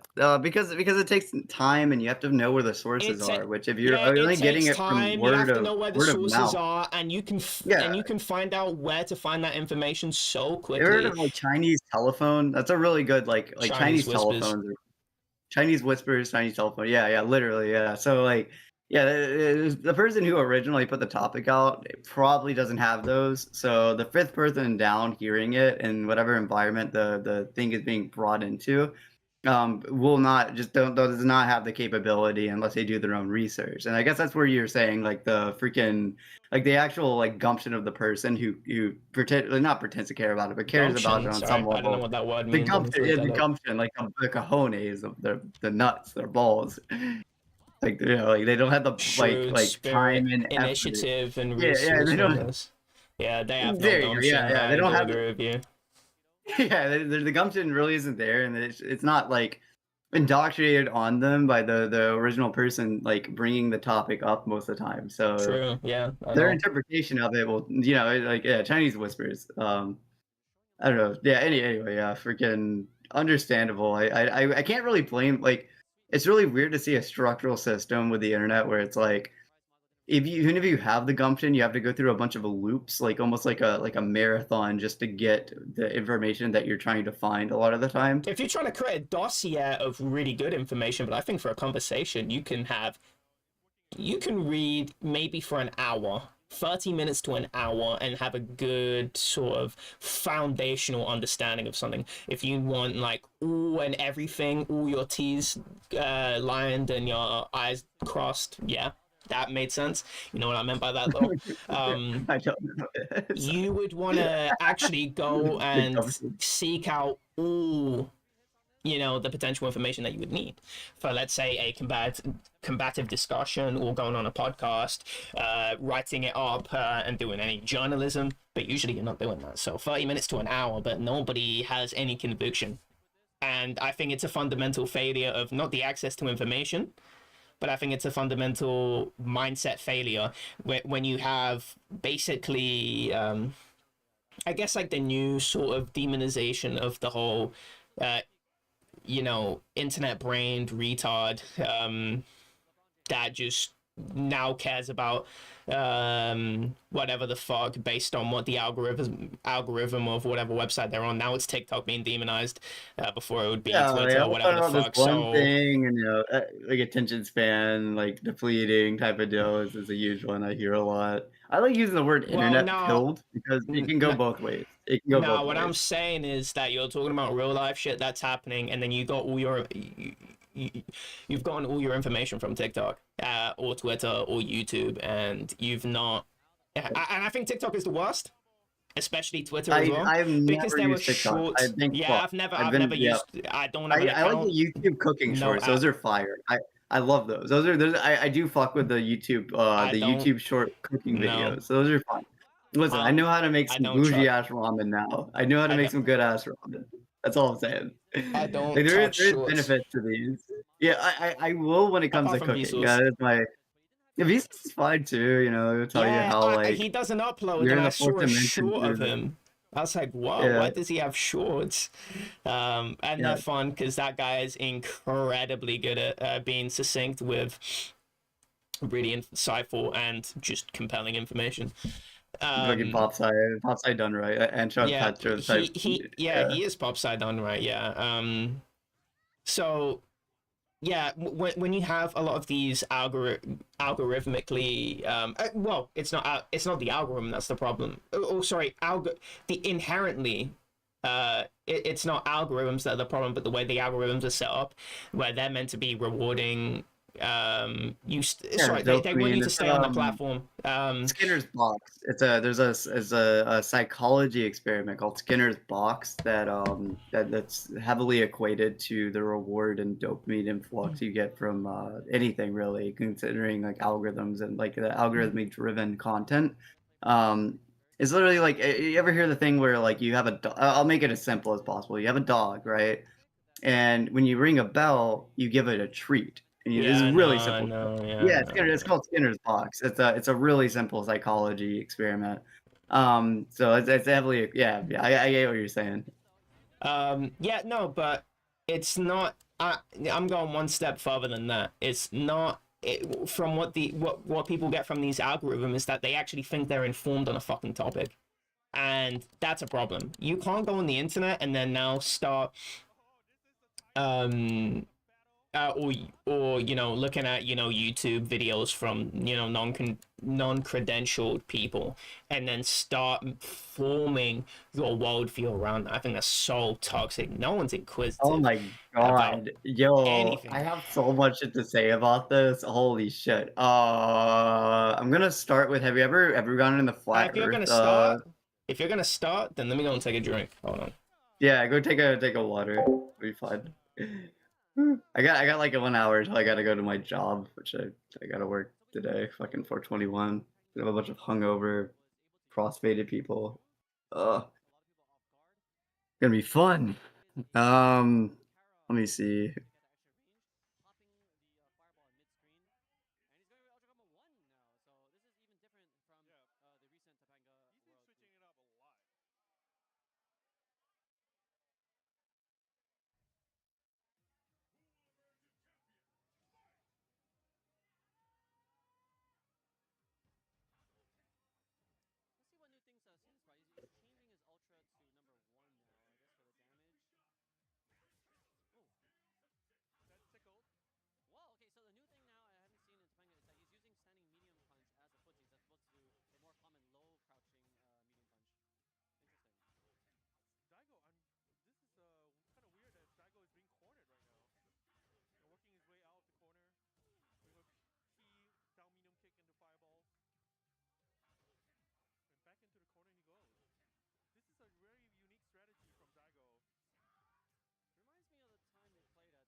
I'm back.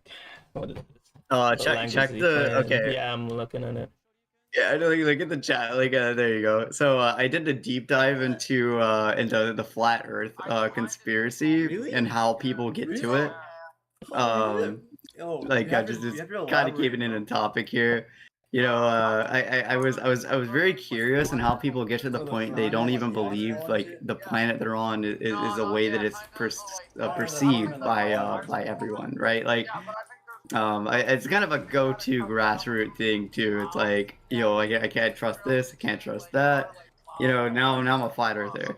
I interviewed like 3 or 4 different people that were like 4 or 5 year like flat Earth type. Like they genuinely believe that the Earth was flat and that it was a massive conspiracy by I'm not gonna say like where I live, the government here, but like the entire planet had this like Illuminati government that was like they had their own like they pretty much could write a book. Like it sounds like a really cool ass like Orwellian sci-fi dystopian future novel. If you don't take it seriously, but they take it super seriously. Like they genuinely believe. I've had some really good conversations with people too. I learned how to make like wine out of pumpkins from one of them. Like get them off of the like flat earth shit. Like they're somewhat cool to talk to, but like yeah, I don't know. When it comes to like media literacy, I feel that a lot of the time, like you were saying, like I don't know, yeah, like, you have very limited information on a certain topic, and you're not going to get like the results, or at least how I perceive it, the results of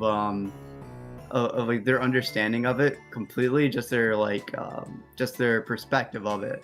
So like let's say, I don't know, you start talking about Trump. It's not like the person that you're talking about Trump with understands the entire life of Trump or everything they've been through, and they probably don't understand the entirety of United States politics, correct? Like there's no way that they know all that information unless they are political science doctorates or something. They have like theses on the, like what everything from social behavior to like voting, the voting process, the way the voting process works, and that sort of thing, right? So you're not getting a full like real spill of the situation. You're getting a snippet of it that's related to the interest of a person telling it to you, especially with the internet, which is I can just bring up flat Earth or something, and next thing you know, you know what I mean. Like, it's really easy for me to do that. Is that worrying when somebody can bring something up like a political candidate and they don't even know the voting process works? When they don't even know the recognize branches of government. Yeah, I don't even know. Yeah, I don't even know how it doesn't click in their brain where it's like, whoa, where did I get this information from? Like some basic epistemological. Yeah, what's the difference between like the legislative and executive branches? I don't know. They're like the politic people. They're like those people. But now they're those people. Yeah, it's like. Yeah, you got them all. Catch them. Executive, yeah.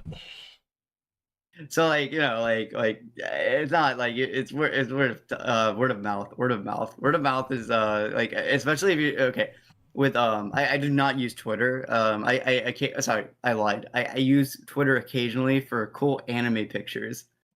That's about it. So I don't. Yeah, fan art shit. I don't really, so I think that like with websites like X and just the way that social media is set up, it gives you an idea that you need to set a narrative on how you live, which is cool. Something like as a template, that's okay.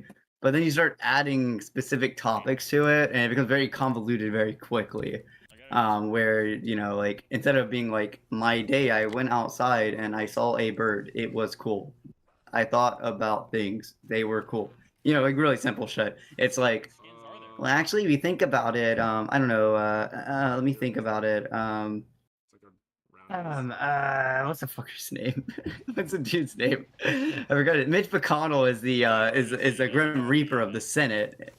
Like just some random shit. Like I heard, like I literally got that from another person, by the way. Like Mitch McConnell is the Grim Reaper of the Senate. No, they just shut off everything that the liberals are trying to push into Congress, and like it's like he's literally the Grim Reaper of the Senate, man. I'm telling you.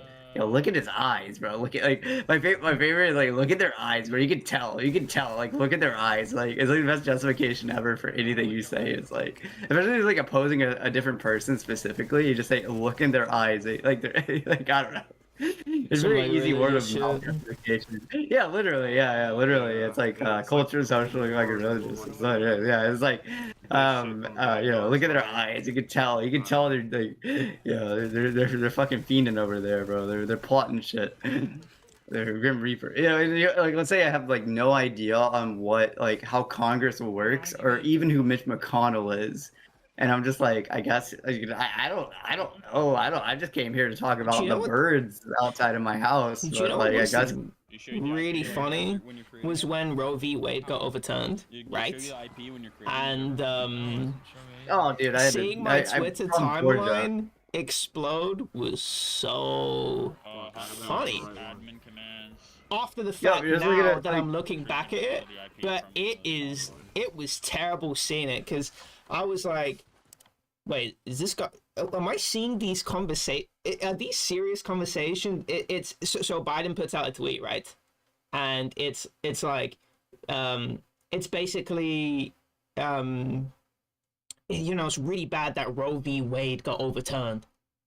And then there's a quote tweet with like over 100K likes, and it's like, "You're the president, you could do something about it." And I'm just thinking, man, Yeah, that's a executive completely order different yeah. branch of government. What is going on? Nah, executive order, bro. Yeah, use like executive order or like it's like divine executive intervention, order dude. for executive order for what? Yeah, exactly. No, just ban Roe v. Wade. It doesn't make any sense. It's like, yeah, divine intervention. Like, it doesn't make much sense. I just and You're looking especially at when you bots. look at and that was back when he was that before that was before the 2022 elections. He had slim majorities in the House and the Senate. So what is he? And with he's got Kristen Sinema and Joe Manchin in the Senate. Who are conservative, more on the conservative side of the party, and so he can't just push any policy he wants willy-nilly. It's not Oh, it'd be a that easy. divide, yeah, it'd be a divide. Even like the biggest argument I've ever heard is like the president technically has an executive, like in US, executive order. Executive You should make orders, an yeah. executive order. Not a movie, Right. it's done. Right, but it's like They don't think about the actual like what are the actual effects of that happening? Though? yeah, I'm Like, saying what are the implications of doing an executive order? I don't actually know. I couldn't answer that question. But a maybe I should make military coup, worst case. I don't know. Some executive order. I don't know the implication. So why don't I just not fucking talk about it? It's like I can tell you. Fair I can enough, tell yeah, you why like, it doesn't make an as I executive said, I'm order, here so I don't for talk about birds. it. Yeah, it's like I'm here. Like this is the point. Like I'm over here tweeting about like how I saw a bird outside because I'm making a personal diary for my friend group. And then nobody gives a fuck. And yeah, nobody cares. Well, clearly, right? But like the traction that people care about will end up resonating where you're at, regardless. So like if you're gonna go like I saw a bird outside. Bet you money there's gonna be something about birds aren't real or some shit. It's gonna segue back into the algorithmically driven shit on these platforms. So like you think, and it's all word of mouth as well, especially with something like Twitter, just word of mouth. So like you can use as many analytics or whatever, and you could have people that actually have professions in political science go onto it. But how many people are going to source political science like majors like on like it isn't really many people that are going to go to that level. I guess this is where you say like people are like I don't know like not naive but like definitely not taking the effort to research things like no gumption. I'm very low gumption. Like I'm kind of halfway. I guess I could give my own opinion. I'm halfway where like fuck my opinion. Yeah, amen, brother. Fucking Pimper Fidelis, brother. roll with this fool. I die with this fool. So stupid. So do you not want to hear it or? You say it like what the fuck? Okay, like, okay. Says, I'll make. do you want to hear it or not? Like no consent. I don't do consent. Okay. Fuck that. That's no comment. So No like comment, no comment, bro. So like what was it? So like if okay. I'm halfway put a pink like my own dumb monkey opinion is like if I was to think about something that someone told me, I would probably take maybe 10 minutes out of my day to look at that thing outside of them telling me it. Regardless of what I find, that would happen with me. I don't see people do that much. Usually they hear a thing, they roll with it. I roll with that one. I love that quote. I'm rolling with that one out. Whatever you say, I'm rolling with it. But like, it's like, do I blame them or do I blame the thing they're getting the words from? So with Twitter, for instance, I'm like, if I just get a random tweet about like, I don't know, like Joe Biden needing to like overturn the Roe v. Wade or some shit, right? Okay, well, first thing I'm gonna do is re-educate myself on Roe v. Wade, and then I'm gonna like go, okay, well, what is Biden? Okay, look at Biden. What is Biden running with? Oh, like that's what he has in Senate. That's what's going on. All right, and then from there, I guess I have a better idea of the thing I'm listening to or seeing that's being pushed in front of my face as I'm trying to talk about the fact I saw a bird. You know, so like it's like a bird outside. Now I'm in Roe v. Wade, but at least I took the time and effort to like research it or something, right? Compared to like, fuck it, that's just how it is. Joe Biden's a bitch. Whatever opinion I'm getting. It's so word of mouth. lazy. It's no gumption. No, and do you blame the people that don't do it though? I Because I like, do already you think told you there I would be? don't blame anyone. I'm a determinist. This is what's come Yeah, out I from get this. that. Yeah. From No, the it's my own structures in place. personal thing. I'm So I not just sure make I need fun to out of blame them them. to shame this sort of thinking that, whoa, it's like, wait, isn't it kind of stupid that I'm just not looking up anything, that I'm just seeing shit on Twitter? Because, okay, this is how it comes to be, right? It's like, you've seen something so many times, right? And you can't trace back where you got information from, that you just sort of assume it's true because you've always known it for over the years, right? You never go like, wait, why is this way this? It's one of those like, oh, this is the incest question. Old school Destiny used to do this, the incest question, where it's like, all right, you got two gay brothers, right? That's a free nut, exact homie. one. Indefinite suspension, quote. That's a free nut, homie. What would you say? My answer to the incest gay brother question is a free nut, homie. That's a quote from A Indefinite free Suspension. nut. It's a free nut, homie. That's a free nut, yeah. I've never heard it put that way. I fucking love that guy. Right, That guy yeah, is no, pretty right. wild. But It's a free nut, dude. instinctively balls don't people touch. will say, "Ooh, that's really weird," and I'm like, "How the fuck is that weird?" Nah, just the look balls at don't this- touch it isn't gay, homie. I don't know what you're talking about. That's a free nut.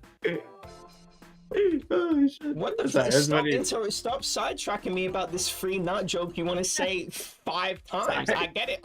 I got it. I understand it. All right, right no, there, it's right there. but instinctively, people, and it's like this sort of mimetic sort of, as a kid,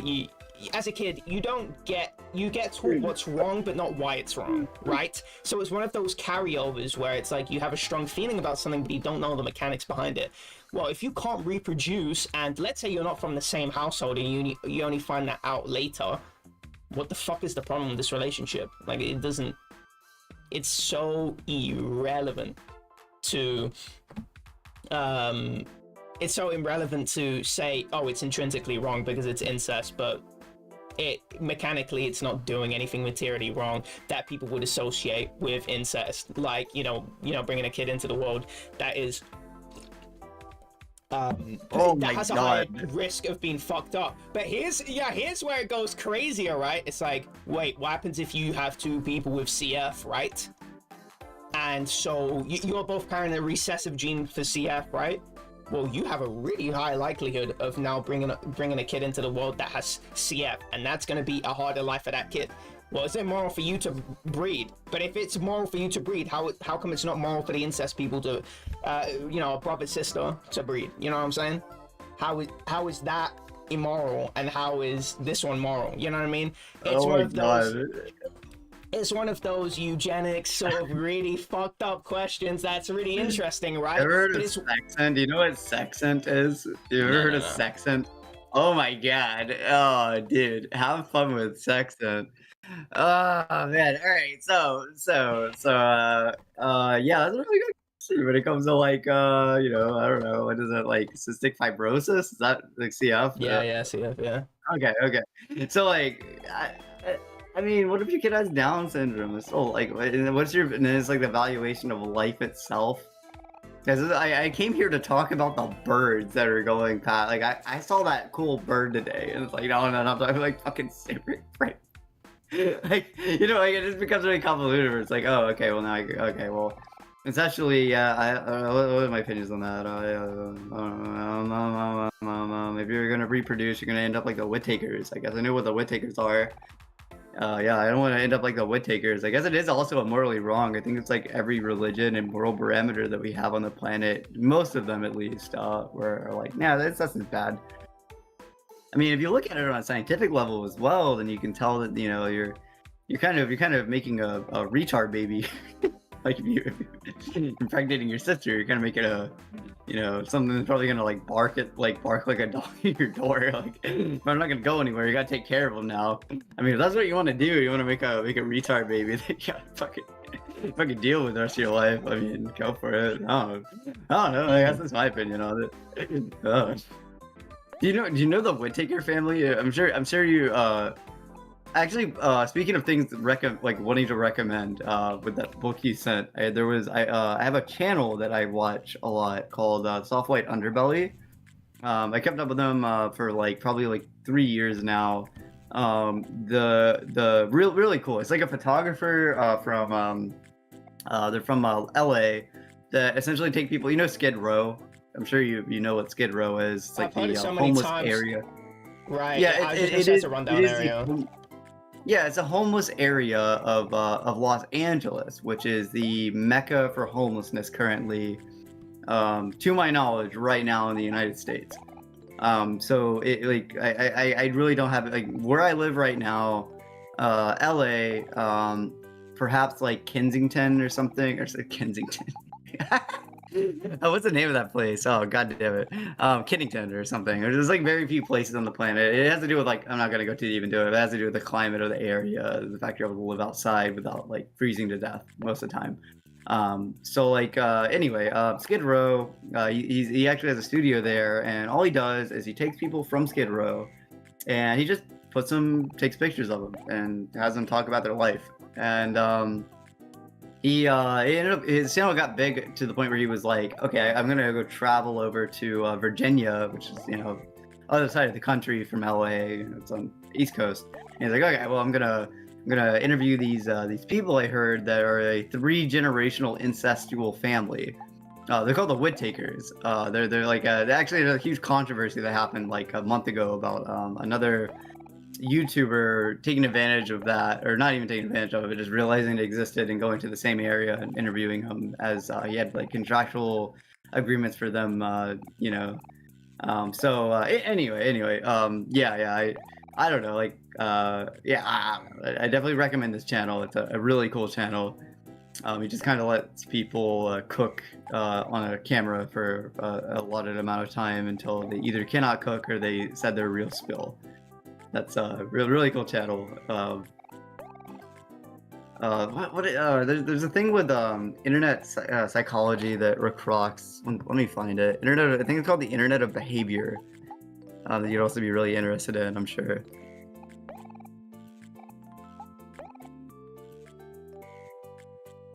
But definitely check out the Whittakers if you want to have a some sort of resource for incestual relationships. I would absolutely go to the Whittakers. There's a genealogy. No thanks. There's a genealogy of them on YouTube. Somebody does a genealogy. He's like a genealogist channel who does how it became what it is. It's really interesting to go through. It's from the early 1900s to present day. But neat stuff, man. Neat stuff, yeah. That reminded me that I need to finish this Mormon video. Why we left the Mormon church. This was very interesting listening to, because I never grew up religious or anything. As I already explained, when people talk about religious experiences, it's just not something I've ever experienced before. That's some wee bullshit that, it's it's so the mindset, it's just I would have never had that mindset to ever experience something where it's I feel God's presence, I feel that I need to, do my life's work. It's just whoa, I can't believe anyone would. It's sort of looping it back to the initial conversation we were having, or at least the one that we were having before this.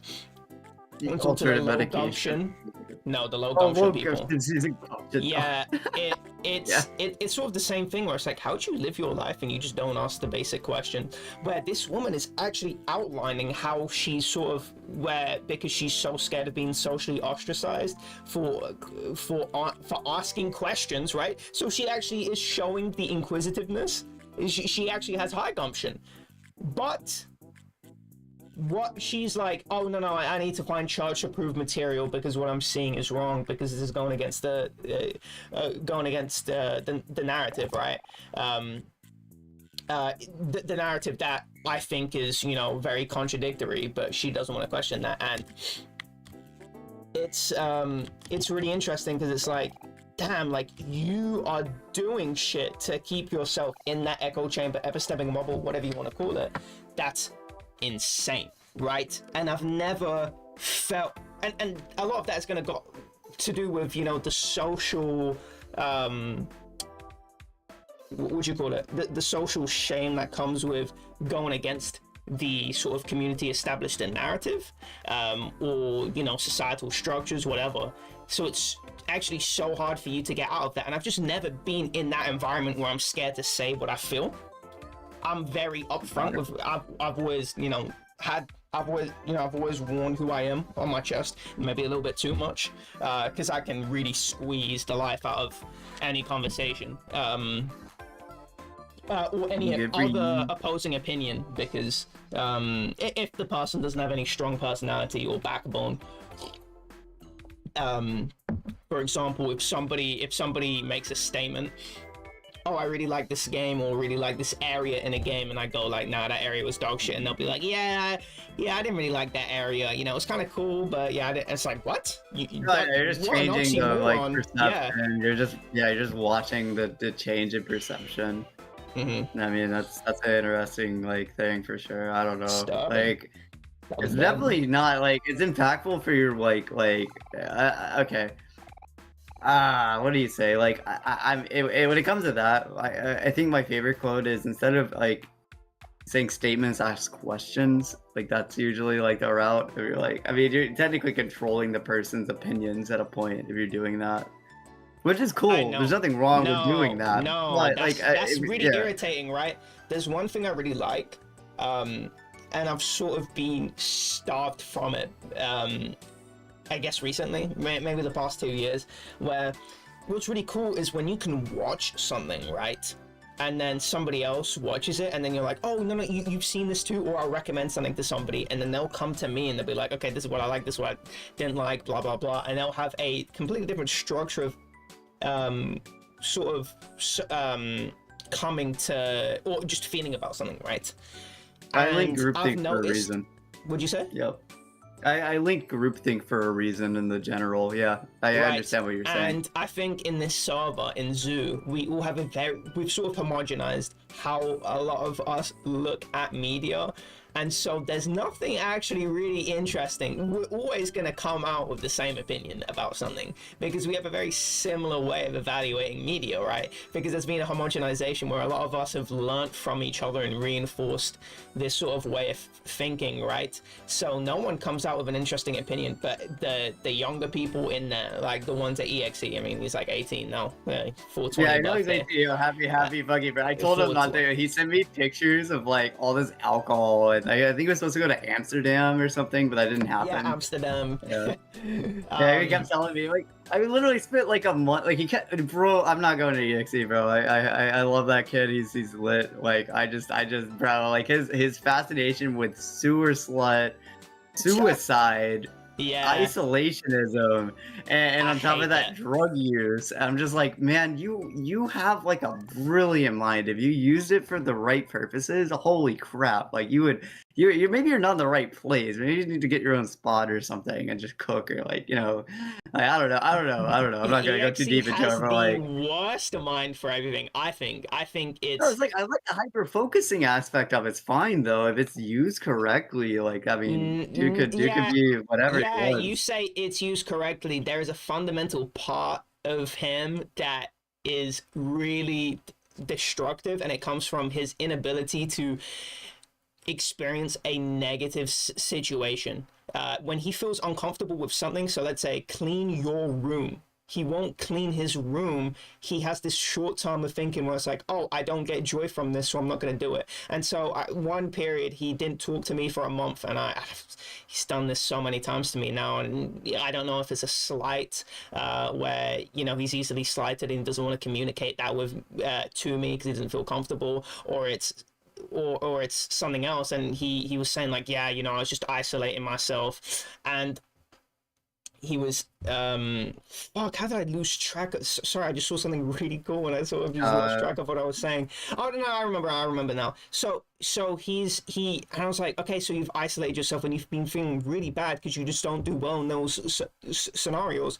Why don't you just come and reach out? Because we're already asking you to come into VC. That's how isolationism works, though, because, like, okay, it's usually, I mean, I don't like grouping it and generalizing it, but usually it's a generalized anxiety factor with the thing, like, I know it's anxiety. I know he has bad anxiety. Yeah, it's like misinterpreting like social cues on top of like personal anxiety on one thing I like to say with that is this isn't the first person I've seen with this show, to be honest, but like the predeterminism of like, okay, so now let's say before you were like VC, did you imagine what a voice chat with me would be like on the internet before you even like talked to me, right? Like you had to in some way. No. It could have been like, it could have been me drunk, or it could have been me like, oh, like we're talking about what we're currently talking about, right? So this is where you start getting the like it's just like pre-existing fears of like how a scenario will go out through anxiety a lot of the time. It's overthinking a Yeah, situation and thinking about absolutely.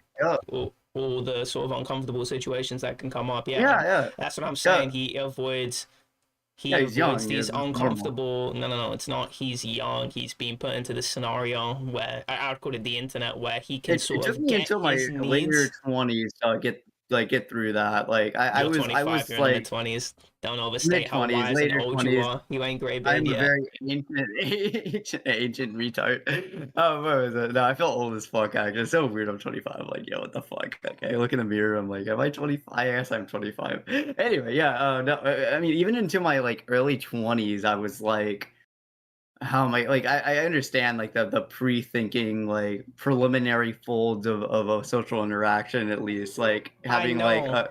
I know that no, it's not about the understanding. Let me continue. Don't fucking put tangents on me. I know you empathize. What I'm trying to say is that it's not only the anxiety part, but it's something. It's when he is bored. When something is boring to him, he won't have the perseverance to continue because it's a very short term.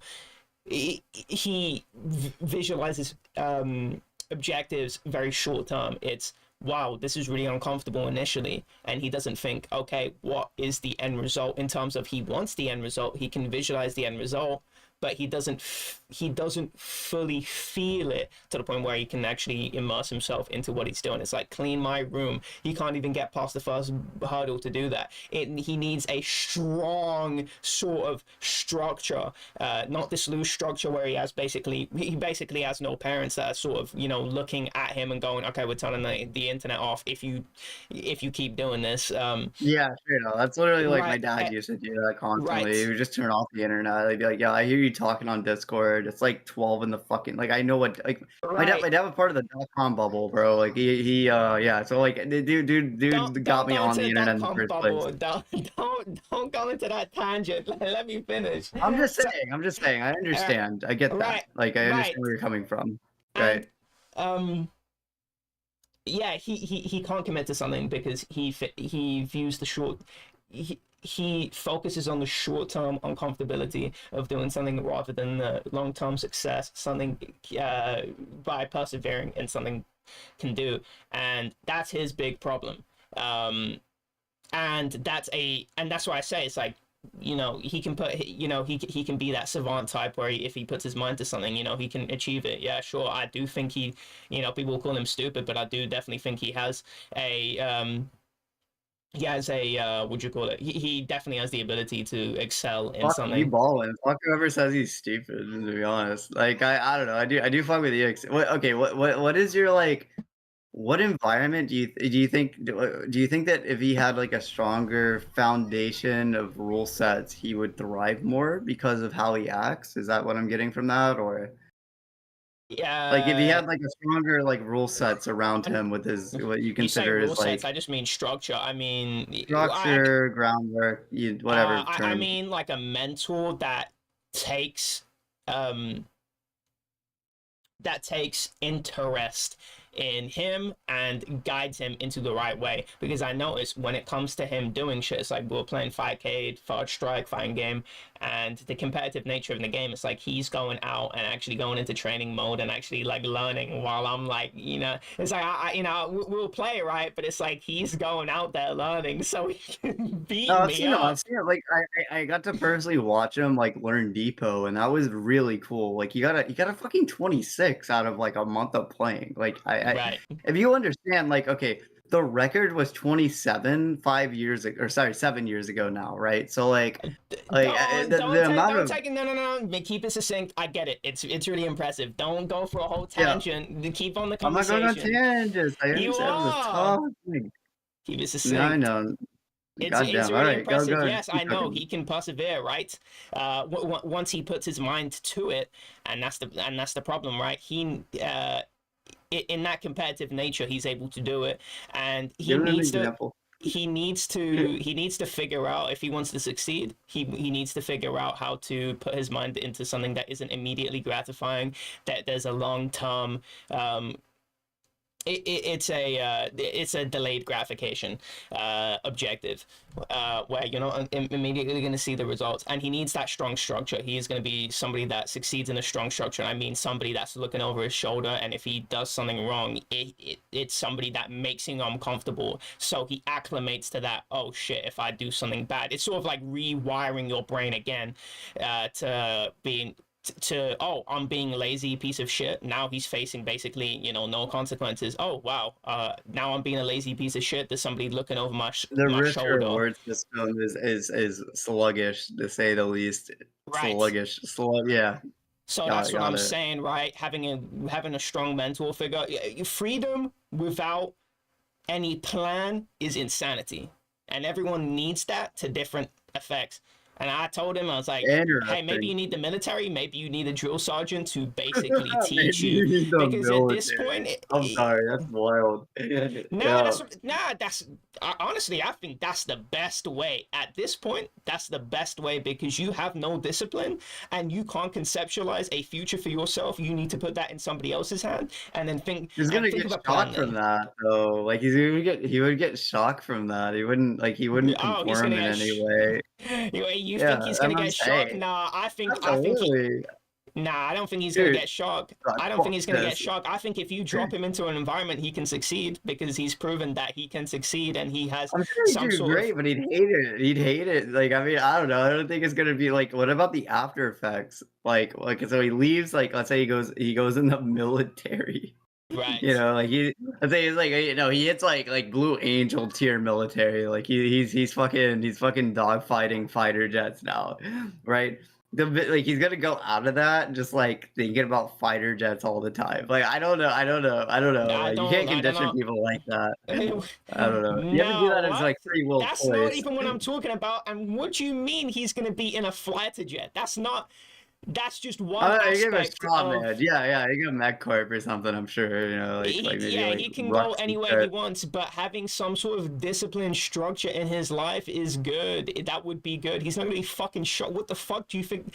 What do you think he's gonna be experienced to feel shocked? No, you put him in a scenario and he can succeed. I know he can succeed because he's shrewd.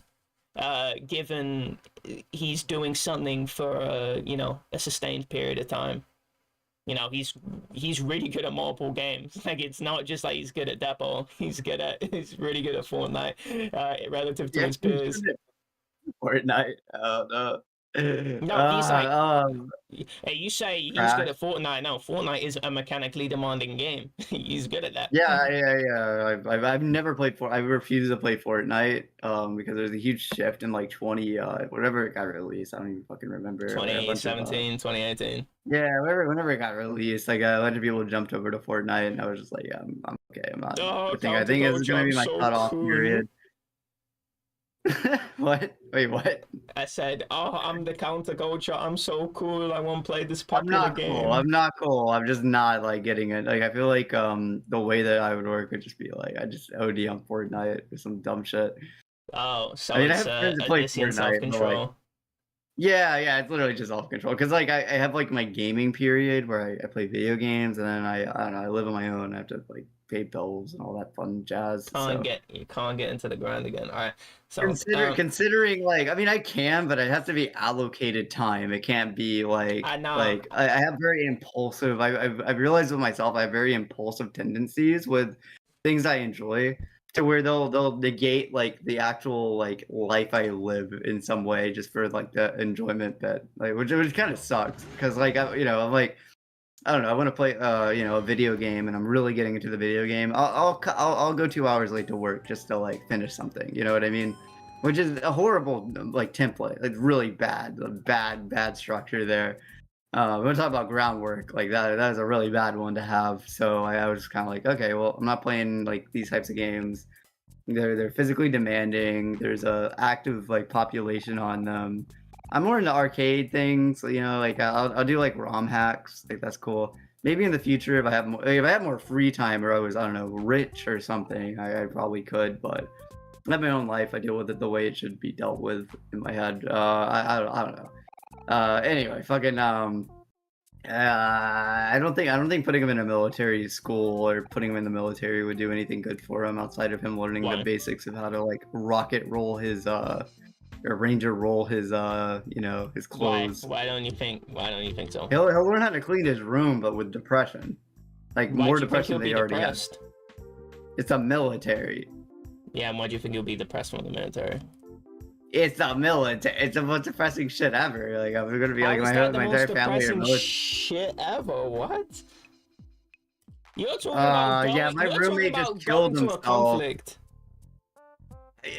No conflict necessary. Like, I've just been here rucking like 10. Like, I'm sorry. Like, what am I cannot stress enough. The people that hate the military the most are the military.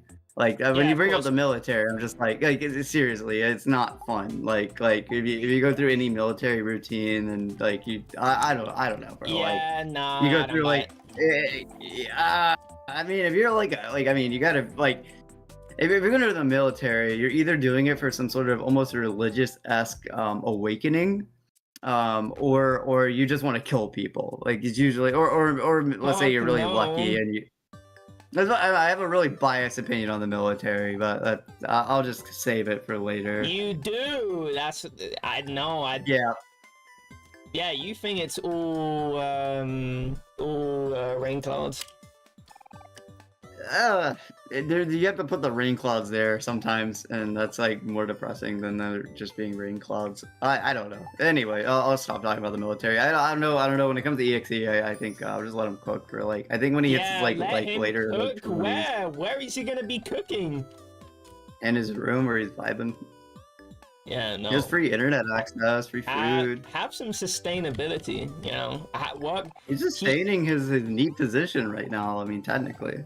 Yeah, no. What I'm saying is like you're actually kind of in the best scenario to do a lot of shit. Because that's what I'm saying. With the internet, a high gumption person will excel. They will be able to do so much. I'm shit, homie. The problem is, he is low gumption, so he's basically just, in terms of long-term well-being, he is kind of just wasting it. And that's why I say, if he has some sort of structure in order to excel in an environment where it's like, okay, it's like I can actually get away with not doing fuck all, then yeah, you need to, it can be really beneficial, but it's not. And so I'm gonna flip it. So like, let's say he has even less structure than he currently has. What do you think would happen if he had like just absolutely no structure? He has no structure. That's what I'm saying. But beyond, like it just gets like, I mean, let's say like, okay, like instead of him being taken, it's so negative. Yeah, I feel like there is. I'm gonna be honest. I think there's definitely like. You could go like a few like levels down, like it'd be like, okay, let's say that he no, I don't know. When you're talking about a specific person, you got to start putting in like I don't know, like this is as low as it goes. Yeah, that's pretty low, dog. I was gonna say, like, if you like, when it comes to a specific person, I'm not if you're gonna psychoanalyze somebody, it always ends up being their environment, like, regardless of who it It is, is right? always So, their like, environment. That's what I'm saying. It's the lack of structure. Because I yeah, know I he's hear got the you. head Yeah, on him. So you put him in an environment where he can excel in with the right structure, with the right person looking over his but shoulder. like He can easily military do it. school, I don't know about Yes, go military to, school, yeah, then who's bro. gonna do it, right? Just Who's the going to do support shit? group, a support group outside of the Support military. group Just like a where? What is he gonna do? What support group? well, What exists? Where does this exist? it's a good This is question. what I'm saying, right? You're talking to a low gumption individual, and then I'm thinking about support groups that I don't even know exist. No, that's Your that's friends no could be a support solution. group. Like your friends could be a Yeah, your support group, for friends are instance. gonna be a support group.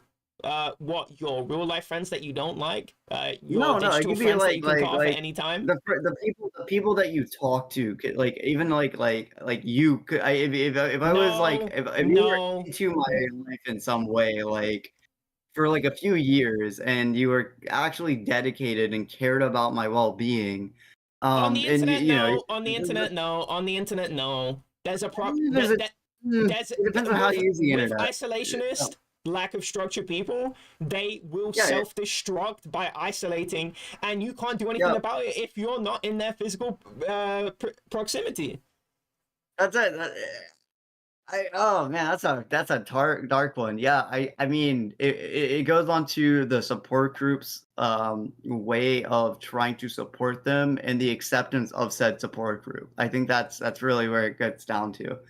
Like if you have a bunch of people around you, even if it's on the internet that actually give a little shit about you, just like a single shit about you, right? Like actually care and understand like your situation and everything, and are there to just support you as a friend. Like that's a that's a bit different from random internet people. Just to cut that one off. And like when it comes to like if it's going to work or not, it goes down to the way that the support group acts towards the person, their understanding of them, and the person accepting the support group for in their advice. When it comes to isolationism, it's more like I mean, I could tell you the cure for cancer, you could just ignore it and like not even like look at it. You know what I mean? I hate straw manning, but like I'm gonna keep saying that. Like, you know, when it comes to like, okay, I can tell you how to make your life better or something, or you do this, you do that. Like it's completely down to the actual person. Now, No, because you of that, the never response tell somebody how to make their life better. What a you give condescending, advice. You give advice. retarded shit to say to some. This is the problem. Nothing wrong with giving advice. When I was saying shit to EXE, I realized that everyone has been saying the same shit, and they think that they're saying the wisest shit that EXE doesn't know. EXE knows this, and I've been saying, and this is when somebody comes to you and it looks like that they have problems and you give them advice, what is the or they want to do something, let's say like, yeah, fuck, I want to improve my living situation.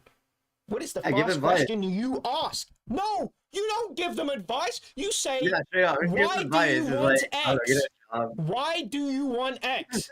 That's the Fair, first question. fair. You don't give advice to somebody, and then No, you just tell you them to don't say, investigate. and then You you tell find them to it. ignore X, and then think about Y, which is the destination, the process to get into X. Well, this is what you're gonna have to do. Well, oh, you want to go gym now? Okay, well now you're gonna have to, what you call it, now you're gonna have to, you know, get a gym membership, so you do all that now, and then you have to, you know, take time out of your day that you already have allotted to potentially something else, being lazy, talking to somebody else, being on Discord gaming.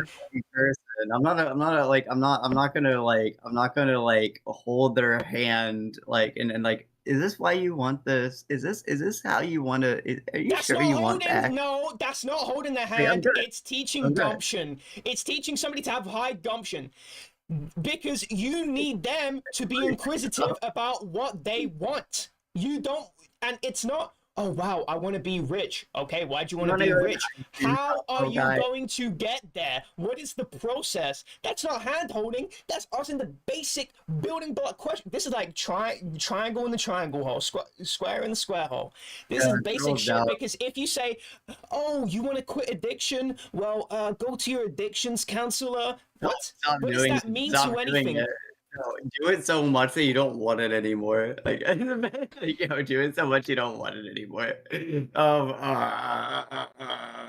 I don't have that, like, I don't have that capacity or care to try and, like, navigate the will of another person like that.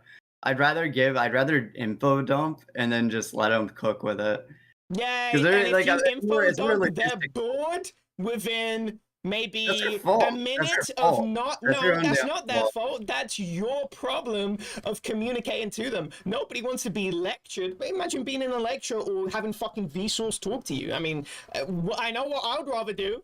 Are you serious? Getting lectured on something is so irritating, especially when it has no input from you. I'm just going to give you a basic rubric on how to evaluate your wants and needs, and then you need to plug in the prerequisite information that you have now so you can get shit done. That's structure. That's how you do shit. And I have got him to do shit. When I said, go talk to your mom. Okay, why are you going to talk to your mom, right? You know, it's like, well, oh, okay, well, I potentially have problems in terms of, it's like, I have mental health problems, blah, blah, blah. Okay, well, shouldn't you go talk to your mom? Isn't she the person, in your life out of anyone that is going to show you the least judgment and want to improve, especially because bro, you need to get out of my fucking house. I don't want you still being in here being a fucking shouting. I want you out the fucking house. Okay, well, how the fuck are we gonna achieve that shit? How the fuck are we gonna get that shit done? Right? Yeah, sure. Right. Given some sort of structure, it's like, okay, why are you going to do this? And also, it's like, go talk to your mom. When he says, I want to go to walks every day, I say, go talk to your mom. I don't say go outside, go and walk. What the fuck is that going to do for him? Everyone's told you to go outside and go and walk, and it's not working, right? I say, go talk to your mom. Because who's going to hold you accountable? Who is in the physical proximity to hold you accountable? It's not going to be me fucking scolding you. You're just not going to talk to me, but your mom's always going to fucking be there. She has control over your internet connection. Go fucking talk to your mom and get her to wake you up on time so you have a consistent, predictable schedule. It's not his mom. Now he's 18. Like, I mean, I hate using this person as an example, but like now he's 18. I mean, it's not his mom's responsibility. Better I'm not yet, saying it's like, his mom's responsibility. That's not his mom's making responsibility. And I'm not putting responsibility on her. I'm saying for him to negotiate something with his parents. That's a negotiation. That's not, oh, I have to baby you around. It's, hey, I want you to help me succeed in something that I'm trying to achieve. Hey, can you give me the prerequisite push that is needed for me to complete this objective? And so I'm trying to get him to create a structure around his life that's going to get him to do what he wants rather than telling him to go and do what he wants. The latter is not going to help him. It's never helped him. Completely up to the person. Completely up to him. Even in military school, you can just not give a shit. Like, seriously, you could not give a shit, but hey, at this point, fucking try everything. Throw anything on the wall. Sure, but like at that, like this is where I'm like advice instead of asking. Usually, like I mean, I'm coming from a where I'm like, okay, usually ask questions, but like when it comes to him, I'm just like, I'd rather just throw advice at him and then like see if he picks it up. You know what I mean? Like if he picks it up, it works. If it doesn't, it doesn't. It's better than like trying to set an entire rubric around how to evaluate life. Well, because it's like if it's necessary to his life and he uses it in some way, then I did something. But if I'm trying to like format his life to a certain way where he's communicating with his family in a different manner than he normally does, that just will not happen if he doesn't already act like that. There's no way you're not moving the boulder. Absolutely will happen because communicating with your parents is one of the easiest things to do. I'm saying do something easier. I'm saying don't climb the mountain. I'm saying go and fucking walk to your door. That's what I'm saying. I'm telling you to do the easier thing so you can now climb the mountain. Fair enough. Yeah, this is why I don't go too deep into people's. Like, you cook. If you want to live like a NEET in your household or whatever, like that is completely on you. can't really Yeah, say of much course about it. it, right? Yeah, Now I yeah, can of give course. advice on like how to get a job, how to do this, how to do that. But if you're like, you can either take the advice if you want it. I'll tangentially ramble about it, and then you can take it or you won't. And I have no control So over that. Right? There isn't. I'm not giving any sort of force towards that. It's like parenting. I just don't like. There isn't. I don't know. There's a certain point in adolescence where it's just like they just let them cook and like you can give them advice, but like the resistance to it is going to be stronger than the advice you give, regardless of what it is. And you just kind of got to go, oh well, that's just if they took the advice, they took it. If they didn't, they didn't. As long as they're not like killing themselves doing some dumb shit, like let them cook. Fuck it. Like maybe have like a little like looser like structure, but that's my opinion on it. Like I've just seen very like I mean I lived with my dad until I was 17. I lived with my mom. She passed away in 2016. And then I who's was Trump? forced to go back to my dad. But yes, Trump.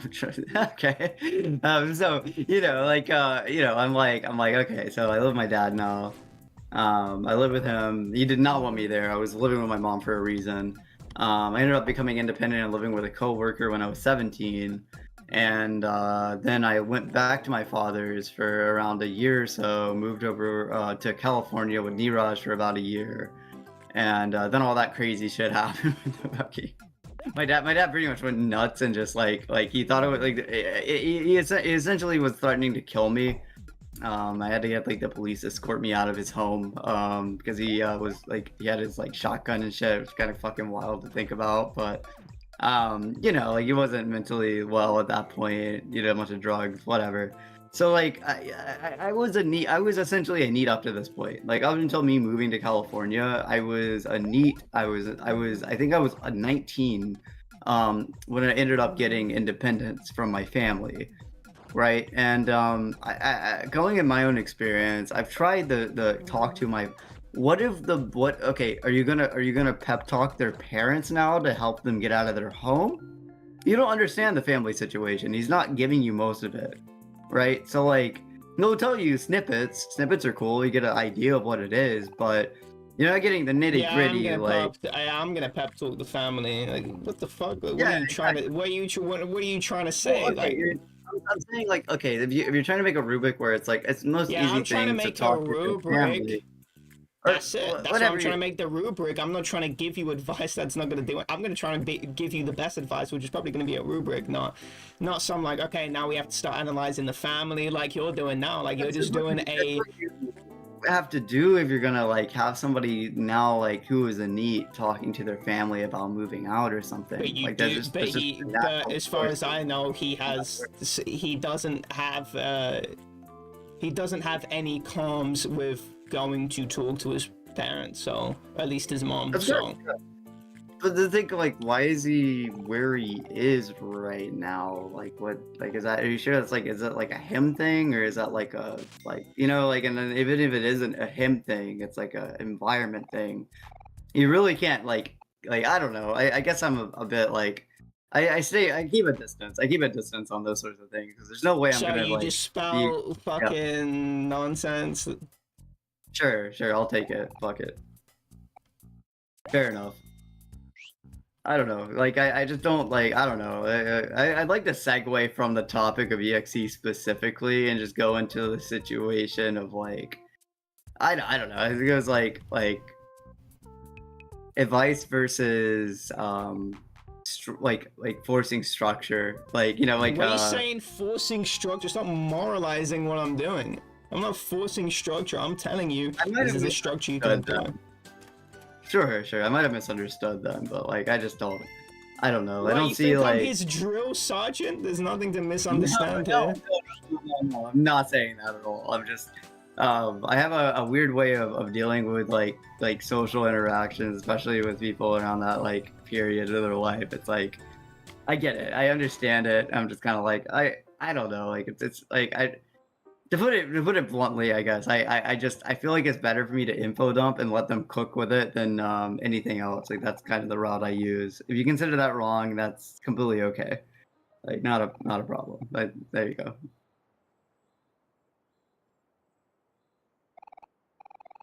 I hope that EXE gets their own flat in the future. I think they'll be really cool once they get that. But you know, yeah, my Yeah, opinion on it. you just want to wish someone, after your 10-hour info dump where you haven't let them talk for an hour. Sure, I mean, I'm pretty good with letting people. I just ramble a lot. I mean, I I got my own know, that's thing. what I'm Yeah. saying, man. You love going on side tangent, then it's like, oh, and then we have to now explore this side tangent of like how this spoon got on this table, and now it's Yeah, like the a food isn't family real. Yeah, heirloom. yeah, if I get a family heirloom, like they move the spoon. What do you do? Like, yeah, no, I'm good. Wild. I don't know.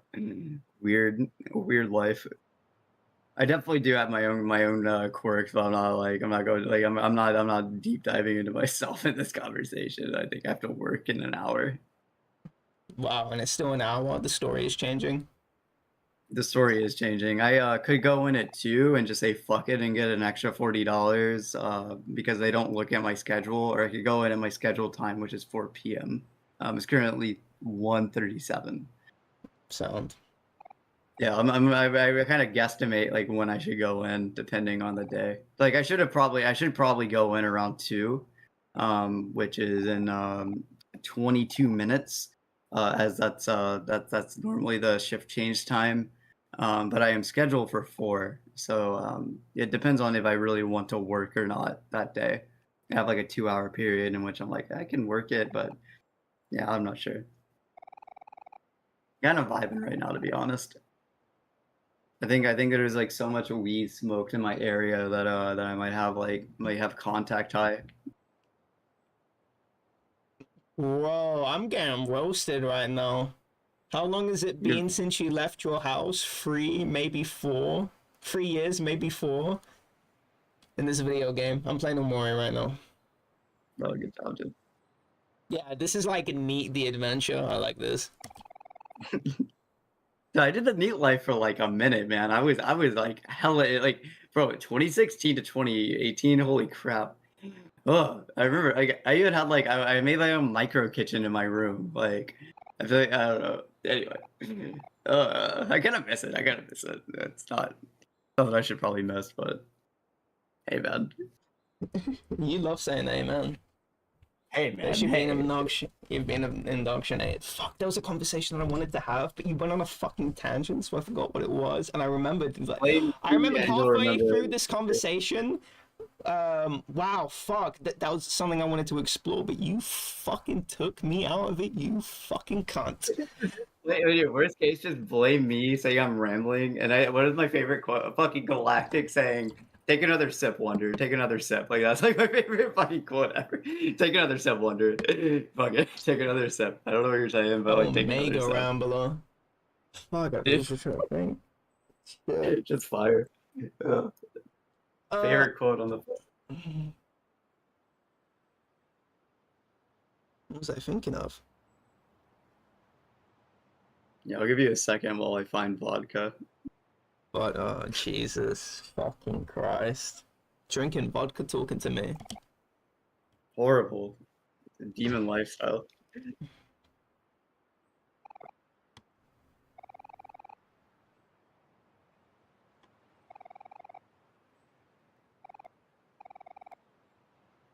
Oh, we're throwing hands? Oh, you got a bet? Or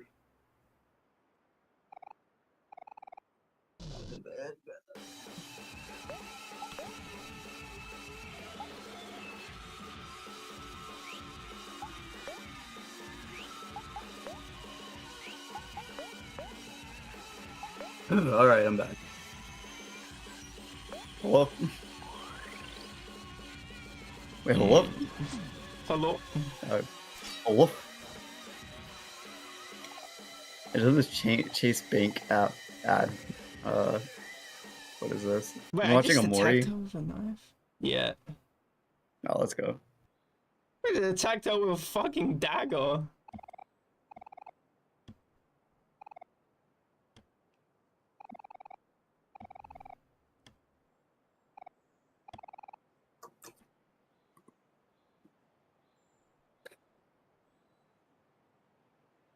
they're a fucking biker gang, but they're like 10 years old. Scooter gang too. No, they're a scooter gang. Embarrassing.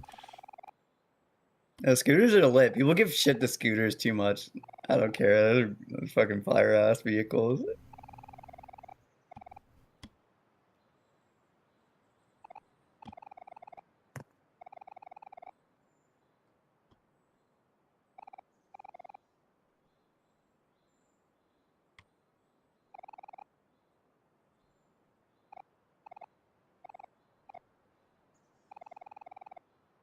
You fuck with rap music? No, not at all. Damn. I don't listen to any mainstream genres of music. Maybe internet pilled genres of music. Vaporwave. I like vaporwave. But just a lot of Like video game music. McCross. Vaporwave. Ah, damn. I know, speaking of EXE, he sent me a lot of Street Fighter OSTs, but it was on a playlist of yours, which I don't have access to. And I would really enjoy that because I can technically blare it at my job, and it Oh, might be you good. don't have access to I'm the currently, playlist? Which one? yeah, I'm not sure if it's public or private or unlisted, and I don't look at It's any of your socials, so I don't really know, but I do remember it was in your name. So that I was like, you probably have like some like I access have to that. so many different playlists. Yeah, you should probably send those my way. I'm like the music guru, dude. I have horrible taste, yet I listen to pretty much anything. So like, oh, just send me your things. I will judge you I just harshly. send you And my two my I've just got I send you my two biggest playlists. One's vaporwave, one's video games. oh, dude, if I've you got like vapor, have you ever heard of Christ? Do you know who Christ is? Like, with three T's. no. Oh my God. Every No, vaporwave guy I like is not using multiple letters in their names. That's some like rap bullshit. what? Yeah, they What? have like What? Japanese names, like all lowercase, all uppercase. Like that's what they do in vaporwave. Damn. Yo. I still have to go through one of my coworkers named Darian was a he's a vaporwave producer. Okay. That yeah, so I have this like list because he kept talking to me about different artists and I wasn't able to keep up with the amount of artists that he was saying or even like like they all have weird ass names, right? So there's no way I'm gonna be able to mentally like image the way their name is formed to look it up after my shift. So I told him to write all of them down. I was also working on a line, so he just had this like it was like a delivery driver, so he didn't have to do any in-shop shit. So he was just like sitting there next to me, just saying like, oh yeah, I know this guy, I know this guy, I know this guy. And I'm like, all right, just write it down on. I gave him like a Jimmy John's wrapper to write it all down. That's the real question. Do I still have the paper? Yes, sir, I do. One second, let me actually get it really quick. It's either I packed most like I didn't bring up my IRL. I'm moving to a different place in like the end of April. So all my things are like packed up right now. Give me a sec. I think I have it like in something. 1 second. I'll just webcam it because like he literally like he scribbled down. I think it was around like 30 artists that he's either friends with or like likes in some way. Give me a second.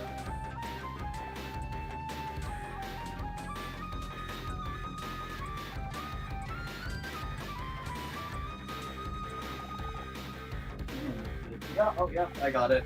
Cool. 1 second. Yeah, I'll just webcam it. Fuck it. You see? Fuck it. Don't expose me. Webcam it. What do you mean? Yeah, Don't fuck it. expose you? What does that mean? Expose me. Don't expose me. Yeah, Oh, you want to be on the stream? No. Yeah. So no, we're good. Alright, you're on the stream. No. Right. No, it's cool. Yeah, What it would be nothing. nice if you had the light on, because I'm looking at Yeah. Pixel Storm right now. Nice. 1 second. Wrong thing. One second. Let me find the right one. There's a stark disparity between your mic quality and your camera quality. It's actually quite funny.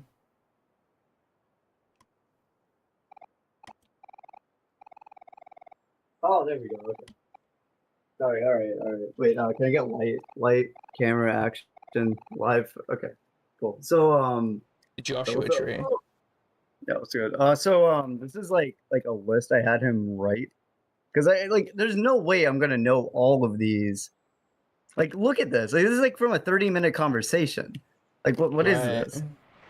So I'm What just the going through it. No, no, it's like literally, he's like, these are my friends, but I don't know if you can see it, but he's like my friends, and then he has like these are his artist friends that make vaporwave not music. right, okay. And then what are the not friends? Let me see the It not says friends section. not my friend. So this is the not my. I don't know if you see that. It says not my friend, Yeah, and then yeah, he no, I has see that.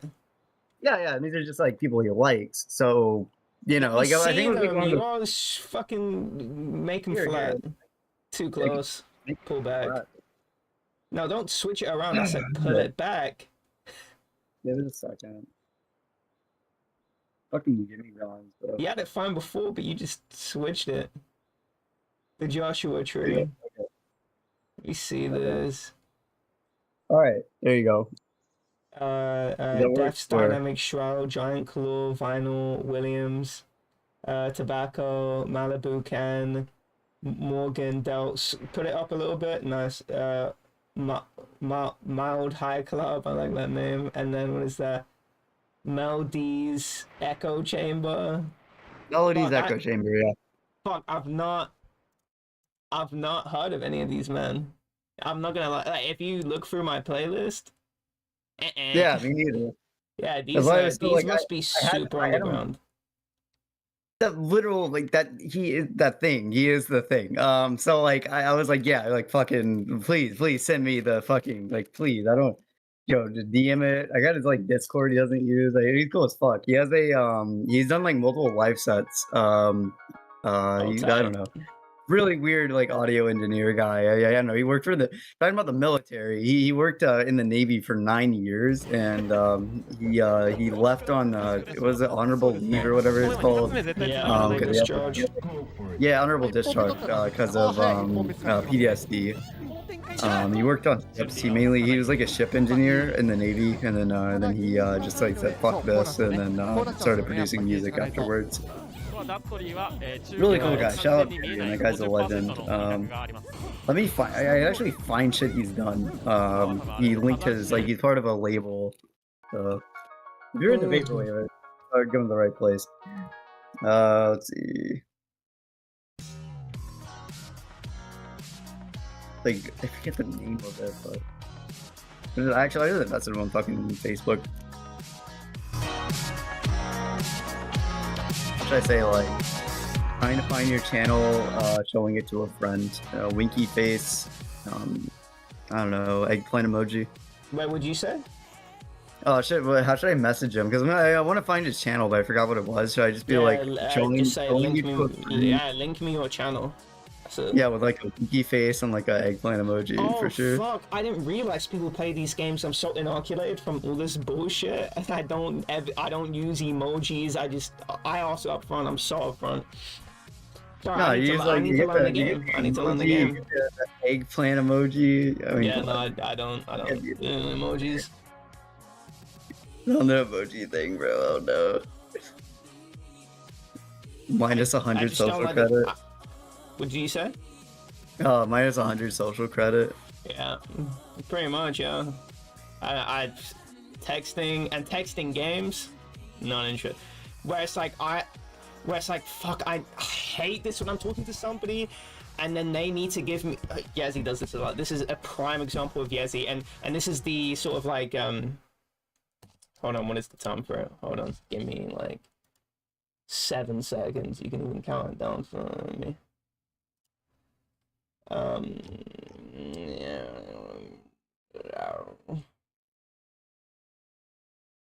Impression management. There we go. Impression management. It's one of these things where you're conscious how other people see you, and so you practice impression management where you go, oh no, like, you know, you couch everything you say. Is a conscious or subconscious process in which people attempt to influence the perceptions of other people about a person, object, or event by regulating and controlling information in social interaction. Sound, yes. And the problem is, to give an example, when I'm talking to somebody and they'll need to say like, I personally, in my opinion, oh, no offense. It's just, can we just cut the fucking bullshit language? Those are like mild examples. They don't interrupt the conversation nearly as much as the other example I just thought of, but I completely evaporated from my head. But the persistent interruption in conversations of you needing to couch something, and I have to sort of, I want to start a conversation when I'm 3 layers deep into the onion already. You need to cut this, miasma of social conventions out that I don't care about, that I'm telling you I don't care about, but you wanna practice impression management on somebody that doesn't give a fuck. Right, I've known you for years. I don't give a fuck about any of that shit. So don't take me down winding paths of conversations that I don't care about. It's irritating. And so when I ask for something, people, oh, it's the reasoning thing, right? Yeah. So you said, oh, you want this guy, you want a link to this guy's channel. So you need to say, oh, I want a link to my channel. So what did I say? What reason? What the fuck? Why'd you need to give a reason? Same thing when somebody asked me to VC and then it was a joke. It was a joke. And then I'm thinking, oh fuck, oh, I need to give a reason. Oh, I can't VC right now because my pet dog died. No, just say no. And that's it. No caveats, no nothing. Just say no and that's it. And then I don't need to think about it anymore. They don't want to VC, and that's it. Because it's their choice, and that's fine. You don't need to fucking do any bullshit reassuring, because that's bullshit. That's some fake.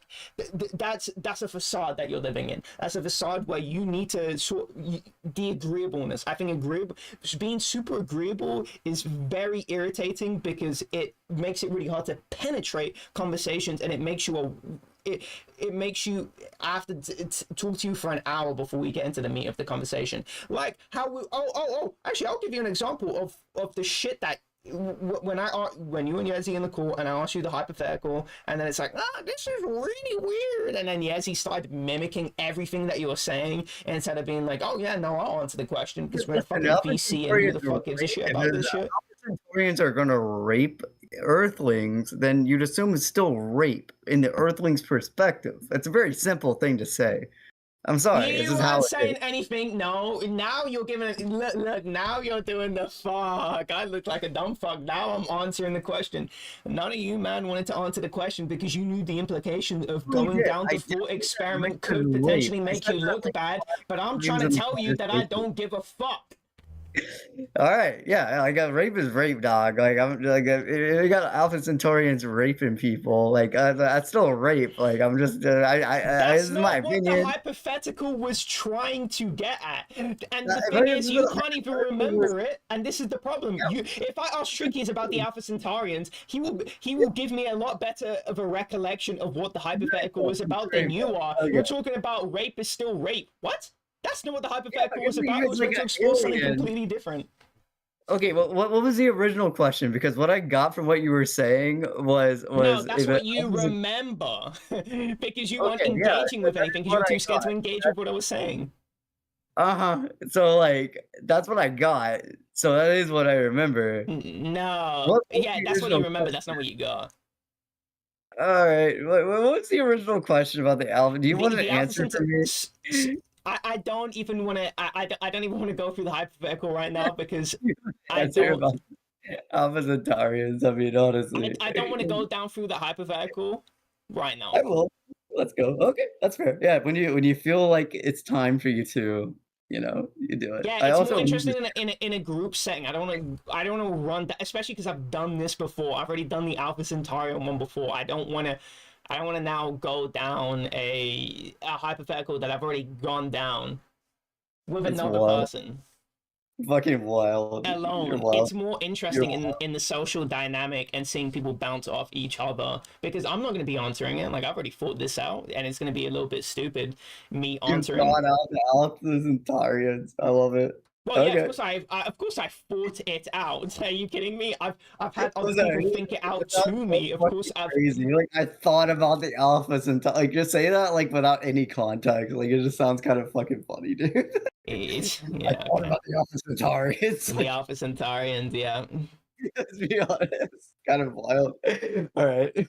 So, that's what I'm talking about. It's that social management where you're already weirded out by the conversation. What? I can't answer that because how would that make me look? So it's either conscious or subconscious. I don't give a fuck. It's really annoying when it's these like self-preservation techniques that you've taught yourself in society that unfortunately you kind of do need in certain situations, but you don't need it with me. So and I already make that clear to people. It's like whatever I think of you doesn't really matter because I'm not well, I'm Well, judgmental, but my judgment is very allowed and I don't judge people on those merits. So whether you want to ask hypotheticals about rape, fucking child murder, rape, fucking I don't know, incest. Turkmenistanian cotton slavery that's made it, Yeah, okay. the Yeah, blue you know what I mean? humans that are, 100 times more violent inherently genetically, getting into that Blue race humans, man, realist they like, hypotheticals that oh, are very insane.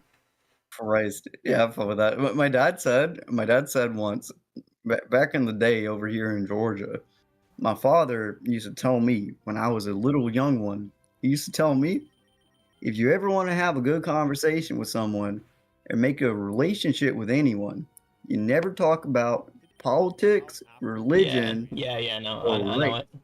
or Yeah, I know. money. You never talk about those things and you'll be good to go, brother. Yeah, no, And that's, I kind of didn't yeah, do shit with that. Yeah, I kind of did the opposite, and it seems to be working. So yeah, so, yeah, talk about all those things. it seems to be the Actually, opposite. It's a really actually, good way of predicting how people work. it's a good conversation to not never have any conversation with politics with anyone. You know what? I actually agree with that because I don't think That was righteous. If it comes to a business scenario, I'm not just like chilling in a bed sipping vodka before my shift. Yeah, I'm trying to go. that's the business. No. That's everyday scenario. Don't talk politics with anyone. I'm What not the going to fuck? my boss and asking how the like Turkmenistan like childs are like dying slowly Yeah, from do you know where the air. Turkmenistan is? Above Iran. Yeah, it's a Oh, great spot. That's why it's so like. It's why it's a really big deal. Caspian Sea. Brother, man, I don't know like what's going on with that shit, but I do like the fact that the prime minister does DJ sets. There was something called the Turkmen Ozwazi, that is a YouTube channel that recently has not been airing. I don't know what happened. I don't know if there's a, some sort of decision, but Love these facts. yeah, just saying, all info dump. Like, Turkmenistan is a highly controversial area that is directly in the like. It's like the Turkey. It's like Turkey. It's like I No, know it's it's the nothing like Turkey. Turkey. Well, Turkey's kind of the gates between like Europe and I guess I have an American pilled version of how it works since I've They're not never been even there. But close to each other. it's between two really contested areas with like shit. Like that's all I'm saying. Like keeping it really simple. Well, Turkmenistan, all the contested shit is under it. Or all the Because it's contention a is dictatorship. under it. It's under I know it's a key and lock. dictatorship. Yeah, fucking they don't talk about it. You got to go to like these weird journalists that they go there and realize that they like put their kids through like summer camps where they just pick cotton for money for the teachers. But it's cool though because like you got the prime minister just like running around on motorcycles in the gates of hell, doing like what do you say, like fucking boiler room sets at the palace. Fucking kind of crazy if you think about it. I'm not gonna info dump too much on it, but it's a really like anyway. Please link me your vaporwave playlist and I will listen to it. Where is it? Is it DMs? Oh did you? Oh, in general chat. Where? I've linked to above it. Soft white underbelly. Whittaker's GoFundMe, the problem with social media. Yeah, I mean, you brought up the ancestral question with Overwatch. That was something I just popped up. So yeah, it's a third generational ancestral family. Yeah, Neon Indian's good. You listen to Bibio? You probably knew Bibio is like Warp Records. No. Hmm. Sorry, the way I engage with music is not in terms of artists. I don't I don't catalog music in my head based on albums and artists. I don't listen to albums, and You I just like don't it. I Get don't it. follow artists. I like this individual track. I only recently followed up on an actual artist that I actually really enjoyed. It was actually like, wow, I'm actually glad I followed up on this artist. Um, but I also got another playlist. I don't know, I'll link it too. But it's just one artist that I like most of their songs, so I just cataloged it. But that's like the only time I've actually gone out of my way to listen to it. Maybe I should. Maybe I should listen to more of a Neo Indian. Well, I actually like the remix. I do have all the Neon Yeah, Indian the remix tracks. for him is fire. I like it. And what do you say? Yeah, the Buggy remix, is the another original. Warp Records signed artist that makes a lot of almost folk electronic. I don't even know how to say that.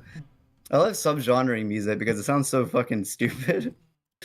Like I don't know, like recently in Seattle, I've been dealing with fucking like micro genre things, and it's really like weird hearing real people talk about like Bebo I don't remix. know, like hardcore. Like what does that mean to you? Hardcore Hardcore, somebody that's music a wise, like as a hobbyist. genre, Oh, hard. Oh, that like a means nothing. genre, I like it's don't. no, I don't know yeah. genres or anything like What that. does that mean? And like, yeah, it's like, oh no, it has a specific like BPM, and you usually just sort of the guitars like this, and the singer kind of has this like specific vox that they use, and that's kind of how hardcore works. It's mainly like smaller bands. There's many that are popular, but it's also kind of a odd genre thing that just kind of it's like a weird localization thing where there's certain areas of the planet that have hardcore scenes. Oh yeah, you don't know what a scene is. A scene is like a certain thing. You know what I mean? It just becomes like a very convoluted very quickly. Yeah. Anyway, I've been doing with that a lot because I currently like when I go to my job in an hour, I'm gonna have to like I'm gonna play music, and obviously a lot of conversation stems from that at the job as I play a bunch of random ass shit, and yeah, it's really neat. You get to listen to a bunch of Seattleites talk about what they think the music is and if they heard it before and what it reminds them of and all that fun jazz. Very cool. 10 out of 10 job. I make sandwiches for 19 an hour. Kind of chilling.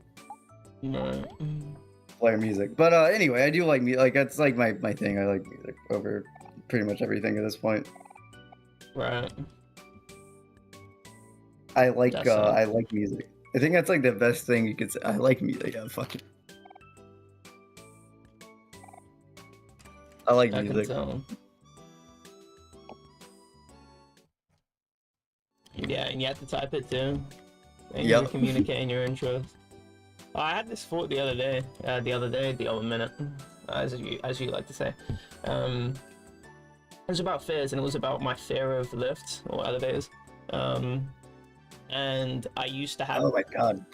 I say I used to, but still kind of do, but it's dissipated by by a lot. And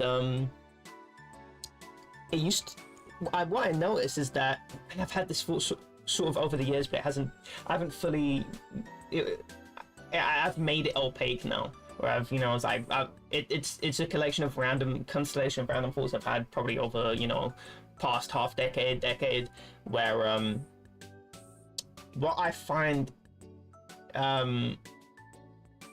when it came to my fear of lifts, it became sort of an identity where it's like where I'd be very I guess when it comes to like what are your fears, and it's like it's impulsive for me to say like, oh yeah, I'm scared of lift. It's like a big part of my identity when it comes to fears. And I realized that I sort of built that up for myself, where it's like, oh, that's my identity, and part of breaking that is breaking my attachment, breaking this out of my identity rather than overcoming the fear itself, because it wasn't the fear, but it was the fear of losing part of my identity, and And I was thinking, I wonder when it comes to, you know, when people are picky eaters, I wonder if the sort of phrase has drawn a box around in people's heads where now it's become a part of their identity. It's like, oh, I'm a picky eater, and now they have to rethink how they see themselves in order to try something, and that's a big part of why they don't eat. What do you think about that? When it comes to like when it comes to eating, a lot of the time it ends up being the foods that you were raised on, and usually them just focusing on those and kind of disregarding the ones that they didn't eat. Either that or they had a really bad experience with food in some way that like makes them pertain to not eating. You hyper focused on the wrong thing. What I'm trying to say is the identity part. Is there a correlation about the identity? I wonder if that's a big aspect to some people's fears. We're just talking about like generalized like anxiety and fear. Yes. But when it comes if you want to really root it down though, it's like, did you have a really bad experience in an elevator? Question mark, or is it just the idea of something lifting you up with these claustrophobic? There you go. Yep, there you go. Yeah, and there is correlations. It's just we're talking about generalized fear and anxiety. Yep. Yeah, I'm definitely I actually linked you something. You should. Do you think you're claustrophobic? Are you claustrophobic? Yeah, absolutely. I mean, I'm autistic. I love like pressure and all that fun jazz. Like I'm good. Don't know what autism has got to do with like. Oh, it's a really big thing. It's kinetic feedback. So. Yeah, ever heard of like a weighted feedback? Blanket? What are you talking about? Yeah, it's a real thing. Kinetic feedback, like touch, like kinetic feedback. So right, I'm just gonna what does that got to do with claustrophobia? Well, there's like on the opposite end. Well, okay, that's your what do you say? Like I'm showing the other end of it. Like if you almost like a claustrophilic. It would be, I guess, the term claustrophilic. Like you enjoy like feeling like that. It goes into autism. Well, I think the feeling of touching something is completely different to feeling entrapped by something. It's like it's not even a feeling thing. It's a psychological thing because it's being trapped, rather than feeling two walls and yes, the texture of the brick is nice. Visual image. Is it like visual imagery of just being in like a cage or like a box? Yeah, it's very uncomfortable. Okay, it's like between two walls, being like completely. It's like I can't even move my body. Like. Being in handcuffs. Yeah. Wait. Do you have dreams of being stuck in places you can't get out of? That I remember, at least. You don't have dreams that you don't. Fuck. Yeah, absolutely. God damn it. I was gonna say, if you have dreams, there's something really weird with the correlation of people that are claustrophobic and their dream sequences. I know it sounds like this is some weird rambling thing, but I just wanted to check because never mind. Okay, never mind. I'm not. Don't worry about it. Yeah, there's 100% of correlation to things. So you don't remember dreams either. Either I don't have them or I don't remember them. You don't remember them. If I have a dream, it's or if I remember a dream, like I don't know if it's that I actually just don't have dreams because it's like I know I'm having a dream when I'm having one. Like, oh, I actually know I'm having one. By the time I wake up, it's not me recollecting on the dream. It's like it's not me like, oh, remember what happened. It's like, wait, I was there. Like I actually was living that dream. Wow. It's like I'm awake. Might be a sleeper cell for the MI6 for all I know. MI5, whatever the fuck it is. That's wild. I'm just saying, like, that's interesting.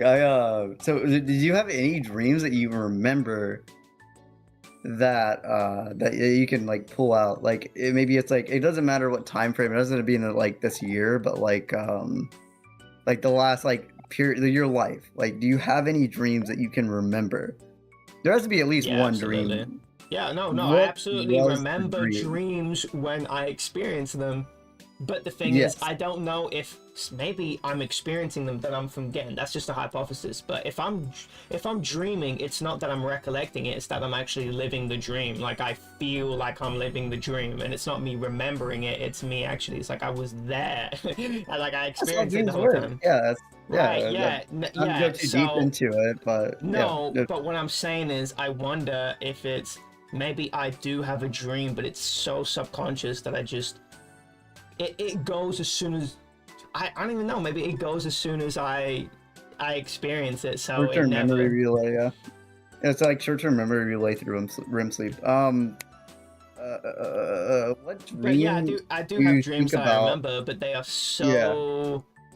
I don't have nightmares. I don't. Well, I have dreams that are uncomfortable. I should say, not nightmares, but uncomfortable. Well, I'm in an uncomfortable scenario, but my dreams are very abstract. Usually, friends they're perhaps. never very direct in terms of like, oh yeah, like yeah, I'm just meeting people and everything is just quite normal. No, not really. The scenarios that I'm in are just so outlandish, and the places that I'm in are completely absurd. Um, where whew, I'm trying to remember, not the last dream I have. I remember the last dream I have. It was like, it was somebody I remember in primary school that had heterochromia, and I met her wearing a bandana. And I was meeting her in a cafe. That was like a very normal dream for me to have. In terms of this, the scenario was really normal. But there was other on absurd things that went along with the dream. But the previous one I had was a uncomfortable dream, like a nightmare. But I don't have dreams where I'm like, oh. When I think of nightmare, right, conceptually, I think of something that's so uncomfortable to the point where it's like, fuck, I'm on edge now. Like, I'll wake up and I'm on edge and I can't go back to sleep. I'll wake up on edge and I'm like, oh fuck, that was a really uncomfortable dream. And then I'll just be able to go back to sleep. That shit don't worry me. It's like I'm so disconnected from that dream that it's like, okay, I'm a little bit on edge for 5 seconds, then I just go back to sleep. Maybe don't take a piss downstairs, and I don't even switch the lights on. I don't like having the lights on in my house. I walk in the dark. So much shit. All right, yeah. You don't like your lights on. The dream that you had was from a hemochromia, which is, I think it's like the changing of the eye, like No, color. heterochromia is just one eye color One in eye one is eye. different than. Yeah, no comment. But all right. So you do have like the knowledge of like waking up from dreams that are to the point you're on edge, but you also don't remember your dreams or don't have them. I get it. That's fair.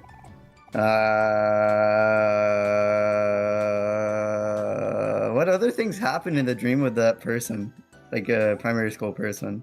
It was like you said things that were just weird or awkward. Is it like just odd? Is it really abstractly odd? Like you're like floating or like I don't know. No. It was like one where I was like on a road, and I remember this road quite vividly. It's not a road I've ever seen, but I remember the road as if it was a real road.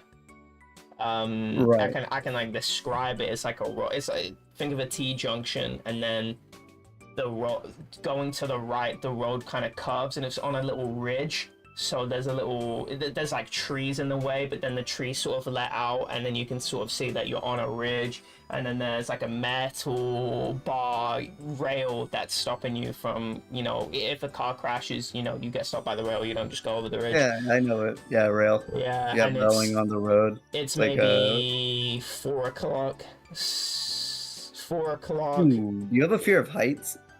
Yeah. Wait, really? You have a fear of heights? Okay. Yeah. Interesting. Okay. Right. Yeah, I remember like the exact road, but I can't remember what I'm doing. But I remember it was something really weird. Like maybe I was like running on all fours or something, across the road. It was something. It was just so weird. And I don't remember what the objective was, but I remember keep coming back around to the junction. I don't know. That was like a repeating thing. Of the dream where I just keep coming back to. That's why I remember that junction so vividly, where I'm somehow looping through this junction over and over again. Interesting. Yeah. Did you ever get out of it, or did you wake up before you could? It wasn't a loop in a traditional sense of I keep looping on this, but somehow I'm just always coming back here.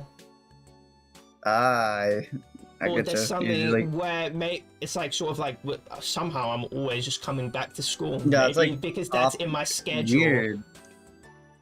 Yeah, You know what I probably. mean? Yeah. But like, because I have the context of like, yeah, you know, like I have the what you call it. I forgot what type of memory that is. Sequential memory to know what the fuck, you know, why I'm at school, right? Yeah, Um, whereas when it came to this dream, it's like I don't even know why I'm here. Like it's sort of just yeah, it's sort of just happening. It's just a phenomenon, and I don't know why I'm here. And I don't know why I keep coming back, but it's just happening. It's something that I recognize ad hoc. It's not something I recognize in a dream. It's just like I'm just doing shit. I feel very much a part of the scene, and I just know what I'm doing instinctively. Interesting. Okay. I'm gonna note that. Yeah, I usually my dreams usually end up being me being stuck somewhere, like a bus that I can't get out of, or being late to something, or being kicked out of something. That's usually what my dreams end up being. It's been like this for most of my life, which is really weird because it's like always me being late to something. Then it's usually in a like order too. It's like I'm late to something, so I'm rushing to go somewhere, and then I get stuck in whatever transportation system I'm using to get to that place. So like it's really weird. Not really sure why. If it's not that, it's you know, like let's say the bus falls off a cliff, like like at the very end of it, and then I wake up. Like that's like what I get constantly. Actually, that's kind of my dream sequence, which is weird. I understand why and everything. I hate it. Keeps me paranoid, I guess, but at the same time, that is what my dreams are. So I'll be late to something. I'll wake up in my dream. In the dream scenario, I'll wake up late to something.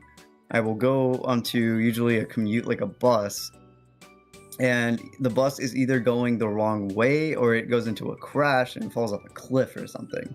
Or better yet, I get off the bus and I get stuck in some sort of thing, very abstractly, where there's some risk of falling. Mind you, I don't really think, at least consciously, I don't know about subconsciously, about like I don't have a fear of falling or heights. But it's a really like that's why I brought it up earlier. I'm like, do you have a fear of heights? Because like I have dreams where it's usually me being trapped in something that could like I guess in my head it's like I could fall at any moment. And I don't know, it's like definitely good BPM movement. I get like, I'm sure my heart races when I'm like just trying to like struggle out of like this thing to get into. Like it's usually like I'm gonna lose my job or something if I don't go to this thing. You know, I'm gonna lose something from it. I don't know. It's very very abstract and odd as well, but interesting, cool. Hope that road. Hope there's an end to that road and it doesn't keep repeating. That's all I'm saying. Damn. I don't know, It's real. repeating shrooms. Yeah, yeah. I mean, have you heard of like astral, like what was that all that dumb shit with like lucid dreaming and shit? I don't know. I watched a Right. documentary or thingy on dreams recently called Waking Life. I don't know if I recommended this to you, but No. really cool shit. I definitely would recommend this. It's called Waking Life. It's around I think like 78 minutes or so. Fire ass thing. Basically, there's a person going through other people's dreams and their perceptions of reality, and every single one of these is done with a different artist. Like every single segment where they go to a different person. They're essentially like acting like MLP, like Princess Luna, going into like people's dreams and just kind of like investigating how you know they dream the way they do, or why they see the way they do in dreams. Very underrated. Not trying to be a MK Ultra like type, but I definitely will recommend this. Cool stuff. On that note, I definitely check out Waking Life. I'm gonna go piss and then shower and then go to my job. So Enjoy. thank you. I appreciate it. Have a great day. Nice voice crack. Yeah, I can't control that. Have a good day. You can't control anything, huh?